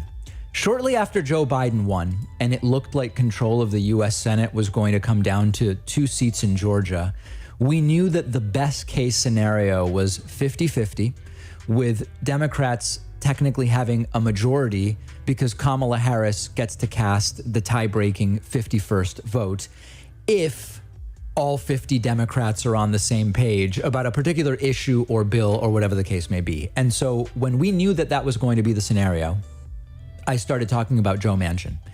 And as the most conservative Democratic senator in the U.S. Senate, I said back in November, December, Joe Manchin could be a formidable impediment to Joe Biden getting things done that he claims that he wants to do. And my audience was split. Some in my audience understood the magnitude of it. They understood why I was talking about Joe Manchin. Some denied it and said, nah, Joe Manchin's not going to really be that big of an obstacle. As we are clearly seeing now, with Joe Manchin opposed to so much of what Joe Biden wants to do, we realize that he is indeed a formidable obstacle. And now on top of this, we're learning something about why, and it's absolutely horrifying. In an interview with CNN over the weekend, Senator Joe Manchin straight up says the January 6th Trump riots made him realize that we need bipartisanship and we need to placate the rioters. Wait, what? He correctly says in this clip that I'm going to play for you that he was shocked by the direct attack on the basic institutions of government and democracy on January 6th, as we all should have been, and many of us were. But Joe Manchin says it made him decide he needs to seek bipartisanship, period. He can't just go along with whatever Joe Biden wants to do. The violence and what is essentially the terrorism, the hostage taking, it worked in exactly the way that the terrorists wanted. He is saying, when terrorists hold me hostage, I negotiate with them. Listen to him, and then we're going to talk about it more. January 6th changed me, and I was very clear with everybody. I never thought in my life, I never read in history books to where our form of government had been attacked at our seat of government, which is Washington, D.C., at our capital, by our own people. Now, the British did it, but not Americans. So something told me, wait a minute. Pause, hit the pause button. Something's wrong. You can't have this many people split to where they want to go to war with each other. Can you imagine? Joe Manchin now stands in the way of much of what Joe Biden wants to do because he wants bipartisanship. Thanks to people who stormed the Capitol and did violence and committed crimes and wanted the loser, Donald Trump, to be installed as president, right? That's what they wanted. Completely anti-democratic, completely against the law, completely against everything the country supposedly stands for. Whether Joe Manchin intends to or not, whether Joe Manchin realizes it or not, He is encouraging them to do it again. The reaction to the violent riots should not be, that really shocked me that they were willing to do that. So I'm going to be more bipartisan and play to their side so that we don't have as big of a disagreement in this country between right and left. That's the wrong reaction. He is playing to those who rioted, saying, I will now vote in the Senate in a different way that will be closer to what those who rioted want. The reaction should be, those who rioted should be held accountable. There should be consequences rather than rewards. He's talking about rewarding them. We must not give the impression that what they did on January 6th is valid political speech or activism. If you do what they did on January 6th, they should get nothing from Joe Manchin or anybody. You should be invalidating voices that use crime to get their points across. And yet Joe Manchin is saying, the rioters made me realize we're too divided. So, I'm not going to go with stuff Joe Biden wants if there isn't Republican support. What?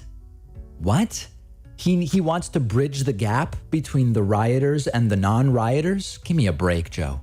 The primary takeaway from January 6th is that we have to protect the country from the influence of people who are willing to do what the rioters did. We should be giving them no role in policy or governance whatsoever, not to cater to them. This is backwards logic from Joe. It's not even logic, quite frankly. I don't know what there's no logic here. It changed him, he says, apparently for the worse. They intimidated him and it worked. He should be recommitting to only consider the ideas of non-rioters. It's a completely bizarre argument and reaction. They were trying to kill him and his reaction is, let me give them more of what they want. After 9/11, should we have said, maybe we should look at giving Al-Qaeda some stuff? I don't know. I mean, they were really angry, and so they did 9/11. Maybe that anger means we should give them some stuff. It's backwards. So that's Joe Manchin giving us now a framework. We've been wondering, what is it with Joe Manchin? We now understand the framework under which Joe Manchin is operating in the Senate. I don't know how you work with a guy like that. And, I know that we often have this debate. Well, just primary Joe Manchin and put Bernie Sanders in. I don't think Bernie Sanders wins in West Virginia. I think you just get a Republican. It's about, we have to look at other places. I mean, sure, primary Manchin if you want.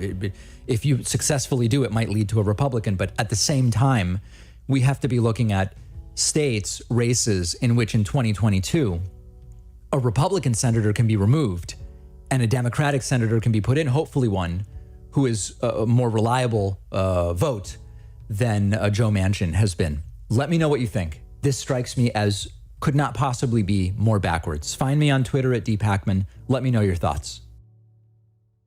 One of our sponsors today is Nebbia, the creator of the world's most innovative shower head. It uses only about half the water that other shower heads do, saving you money, helping the environment.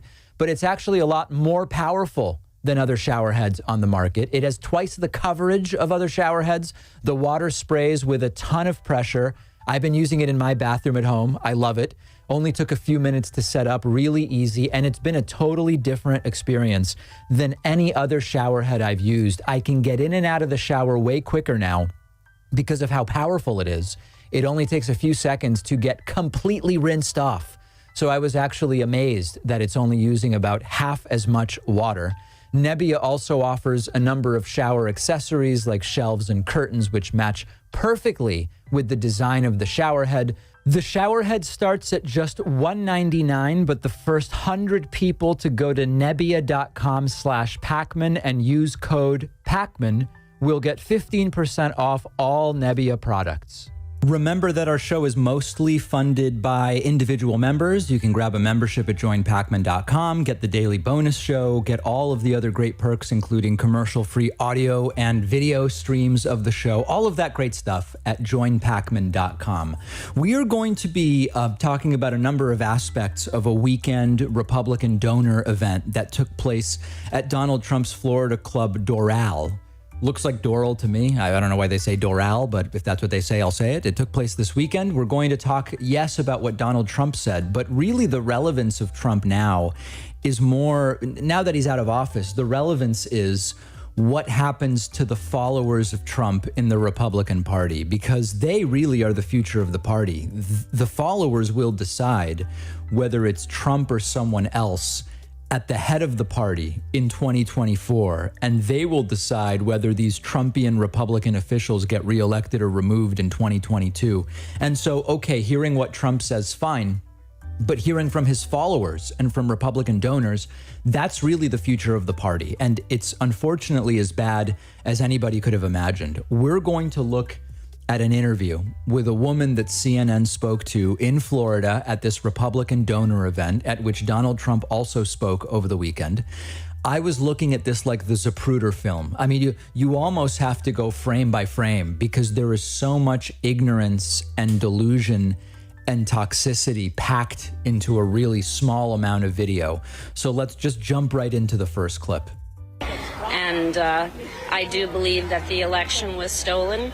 And I do believe that it was a peaceful rally that day, and that just because people who were in the Capitol were wearing Trump shirts and Trump hats doesn't necessarily make them Trump supporters. Anybody can get one of those shirts. So that is merely 18 seconds, and it is filled with ignorance that could take months to overcome and change people's minds about. I do believe the election was stolen, she says. She's not a lone nut. I mean, she's a nut, but she's not a lone nut, because 60% of Republicans believe exactly that. 60% of Republicans believe that Donald Trump was the rightful winner of the November 2020 election. Now, December, January, February, March, April. We're now 5 months out. 60% of them still believe that. Okay, that is not a fringe view. You could have tens of millions of conversations just like this one with other Trump voters. She says the Trump riots were mostly peaceful and not really Trump supporters. Half of Republicans believe that. And the reporter tries to explain, we know that they were Trump supporters. There is no doubt when we look at the court cases, we find, years of pro-Trump social media activity.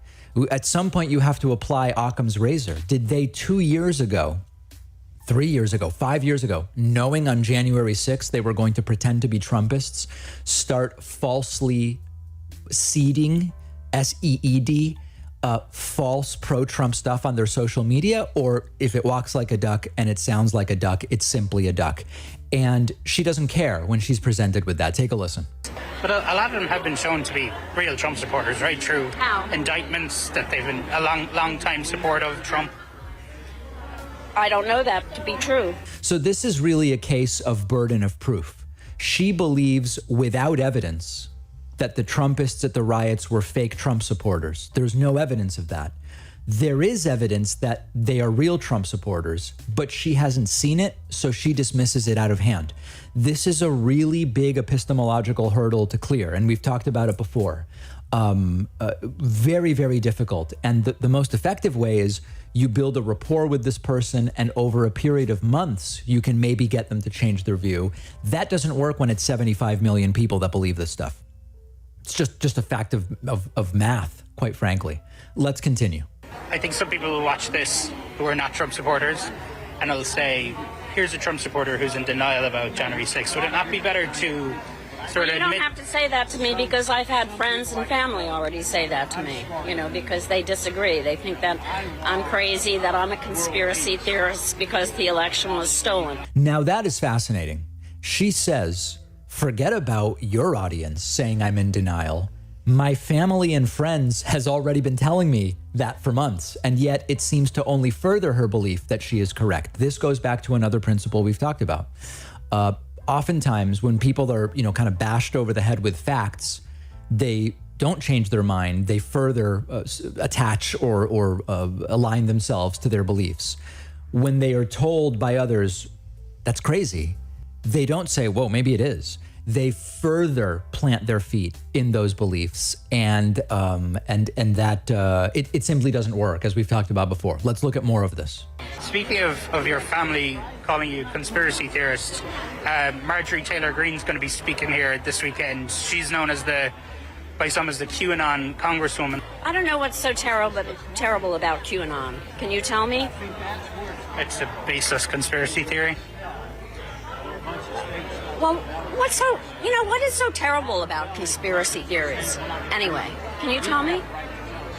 I mean, there were conspiracy theories behind JFK's assassination. I'm old enough to remember all the conspiracy theories that swirled around his assassination. It's always painted in such a negative way. These conspiracy theories are cutting into the foundation of American democracy, or helping inspire a violent insurrection. No, I don't believe that's the case. In what way? Can you explain? The lie the election was stolen? Well, see, that's where we part ways. I don't believe that it's a lie. I just love that. You actually see, if you're watching, how she seems to be back on the defensive for a moment there, but then she comes up with something that in some Republican circles is what I call faux enlightened, F-A-U-X, faux enlightened. You can always, these are crutches. These are, I wouldn't even call them epistemological crutches because there's no epistemology there. It's a rhetorical crutch where you can always say, what's so bad about X anyway? And that makes you, quote, open to, quote, ideas. This is a really common thing that people on the right who know enough to know, they know that they don't really have facts, but they also have these rhetorical crutches they can put their weight on, like turning something back on the other person. And then we get to what is now one of the toughest problems that we're dealing with, which is disagreements about what facts are. Now, I've made this distinction before, and it's a really important one to understand. We're not experiencing a disagreement about what the facts are. We've had that forever. We're having a problem of lots of people don't know what type of statement is a statement of fact and what type of statement is a statement of opinion. Much of right-wing media is built on the fact that their audience doesn't know the difference.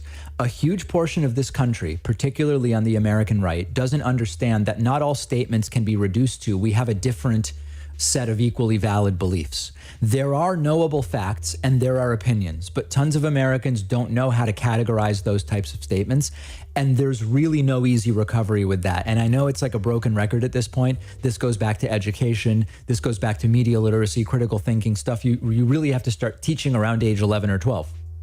I'm not saying that folks like this woman are, in a literal sense, too far gone, but if you've listened to the phone calls I get on the show, if you've seen the interviews I do on the show, you know the level of work that would be required to change one mind for someone that is so indoctrinated like this woman. Imagine 75 million of these people. That's why I'm not optimistic that these folks are the ones we can necessarily bring back in bulk. It seems we need to do a better job of educating people never to fall for this stuff in the first place, but it's going to be a very uphill battle. This one's really interesting. We have another example of occasional voice of reason on Fox News, occasional actual journalist on Fox News, Chris Wallace, calling out another Republican official for their just obvious, blatant, pathetic hypocrisy. This time, the target, the victim, I don't know what you would call them, the mark, is Texas Republican Governor Greg Abbott, who said nothing when Donald Trump was president about all of the alleged sexual abuse at migrant shelters when Donald Trump was in office. But now all of a sudden that Joe Biden is in office, Greg Abbott is claiming to care about allegations of sexual assault at these migrant detention centers. So let's get right into it. And then after this, I'll remind you something very similar happened with Chris Wallace just a couple of weeks ago. We'll look at that a little bit later. Here's the clip of Chris Wallace and Greg Abbott.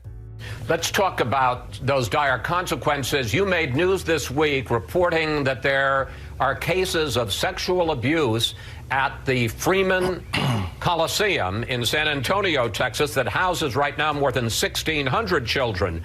But the head of a nonprofit that provides legal services to immigrants said this: the only reason why Abbott is now acting like he cares about the children in these facilities is for political reasons.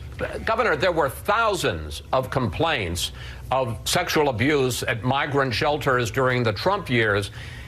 Not to say that what's going on now is right, but we couldn't find one instance of you complaining and calling that out when President Trump was president.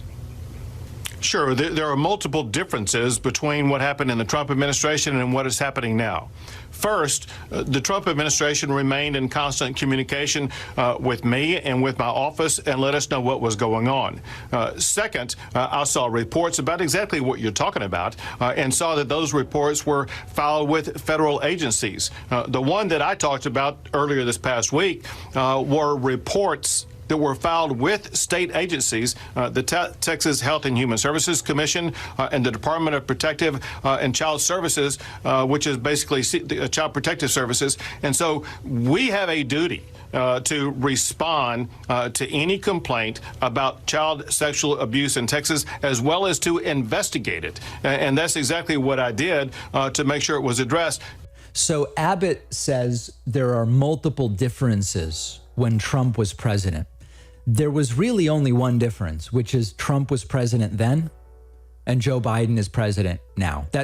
All of the other differences that Greg Abbott cites, they're really distinctions with no practical substantive difference. And if it's true that now Greg Abbott is being notified about this, and when it was Trump, he wasn't being notified, I would look at whether the reason for that is in itself politically motivated.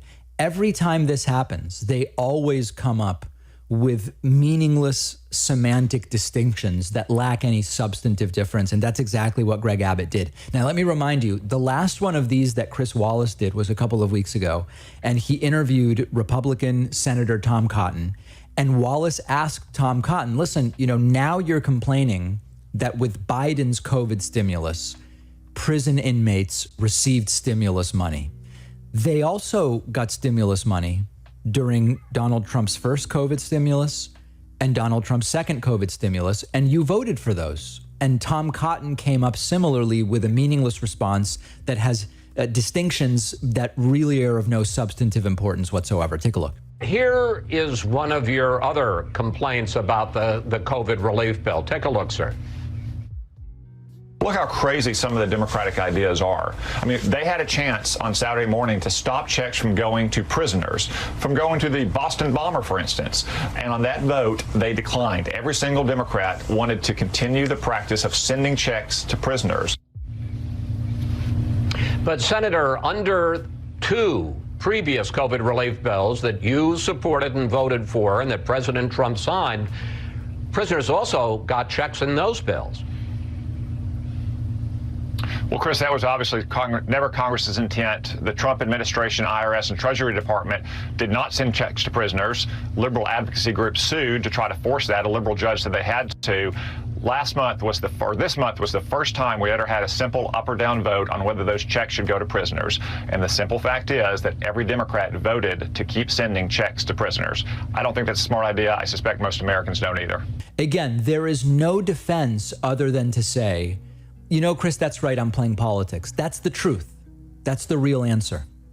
During COVID stimulus 1 and 2, it wasn't our intent, he says. But this time, Democrats did want prison inmates to get the money. And then he says, this is the first time we had an up or down vote and it passed. Well, that's because you guys controlled the Senate before and you didn't want an up and down vote on it. But the up and down votes would have essentially been the same both times. It's always deflection. It's pointing fingers. And that's really the Trump mantra that a lot of these Republicans have adopted and perfected in some sense. So as far as Chris Wallace goes, good for him. We've talked before. Wallace tries to find, we can all find fault with any cable news talking head if we want to. I get the impression that Chris Wallace's intentions are generally good. That being said, there is the counterpoint that whether Chris is well-intentioned or not, acting in good faith or not, his presence at Fox News provides cover, a sort of smokescreen for people like Tucker Carlson and Sean Hannity, and for Fox News to say, listen, we've got a lot of different things. We have Chris Wallace and we have Tucker Carlson and we have Sean Hannity. I take the position that it doesn't matter. And what I mean by that is Chris Wallace is asking many of the right questions. And sure, he will be used by Fox News for Fox to be able to say, we're fair and balanced. We have news and opinion. We have things that are more critical of the Biden administration, support, whatever. Some of these right-wingers will see it, and by math, some fraction might realize, wow, these Republicans are really hypocrites. And Wallace is the exception on Fox. He's not the rule. I get that. But I continue to believe that his presence does more good than harm overall, much like Shepard Smith while he lasted until he ended up just bailing out on Fox News. In terms of Abbott and Cotton and all of these guys, they're dangerous. They're completely amoral, if not immoral. Greg Abbott's Lieutenant Governor Dan Patrick, you might remember, was the guy who early in the pandemic said, listen, grandma would sacrifice herself for the economy, by which he meant the stock market. So all of these guys have a very similar, I guess we'd call it a lack of a moral compass. Tom Cotton never saw a double standard he could get away from. They're terrible, and any opportunity to possibly expose them for what they are, even if it's coming during the exception to the rule on Fox News with Chris Wallace, I think it's a good thing. If you disagree with me, let me know. If you think the presence of someone like Wallace is a net negative, I'm open to having my mind changed, but you're going to have to change it. Let me know your thoughts, and we'll have more on this and other such Fox News incidents on our Instagram page. You can find us on Instagram at David Pakman Show. The number one funding source for the David Pakman Show has been and continues to be membership. And membership is not just a feel-good thing. You get access to the world-famous bonus show every single day just for members, as well as commercial-free audio and video feeds of the show day in and day out. You can sign up for membership very, very quickly at joinpakman.com. That's joinpakman.com. If the normal prices strike you as high, by all means, use the coupon code BETTER21, all one word, all lowercase. Become a member today. Okay, so we're continuing our sort of tour through the modern April 2021 Republican Party, as it may be. We already looked at an interview with a Republican Trump supporter, a Republican donor who attended this very strange event in Florida over the weekend. It was an individual who is experiencing completely unhinged delusions and has fallen for baseless conspiracy theories and is very, very secure in those beliefs. So that was a Trump supporter, Republican donor. Now let's look at a little bit of what Donald Trump said during his speech to these Republican donors, because if they are to continue their loyalty to him that we've seen so far, and the things Trump said are the things that continue being said heading into 2022, could be an absolute bloodbath for the Republican Party. And in essence, Donald Trump's statements to Republican donors over the weekend can be summarized as lies, conspiracy theories, and absolutely vitriolic rants, including against his own fellow Republicans. And that's what makes this absolutely fascinating. For example, Donald Trump went on the attack over the weekend against former Republican Senate Majority Leader, now Senate Minority Leader, Mitch McConnell, with the New York Times reporting that Donald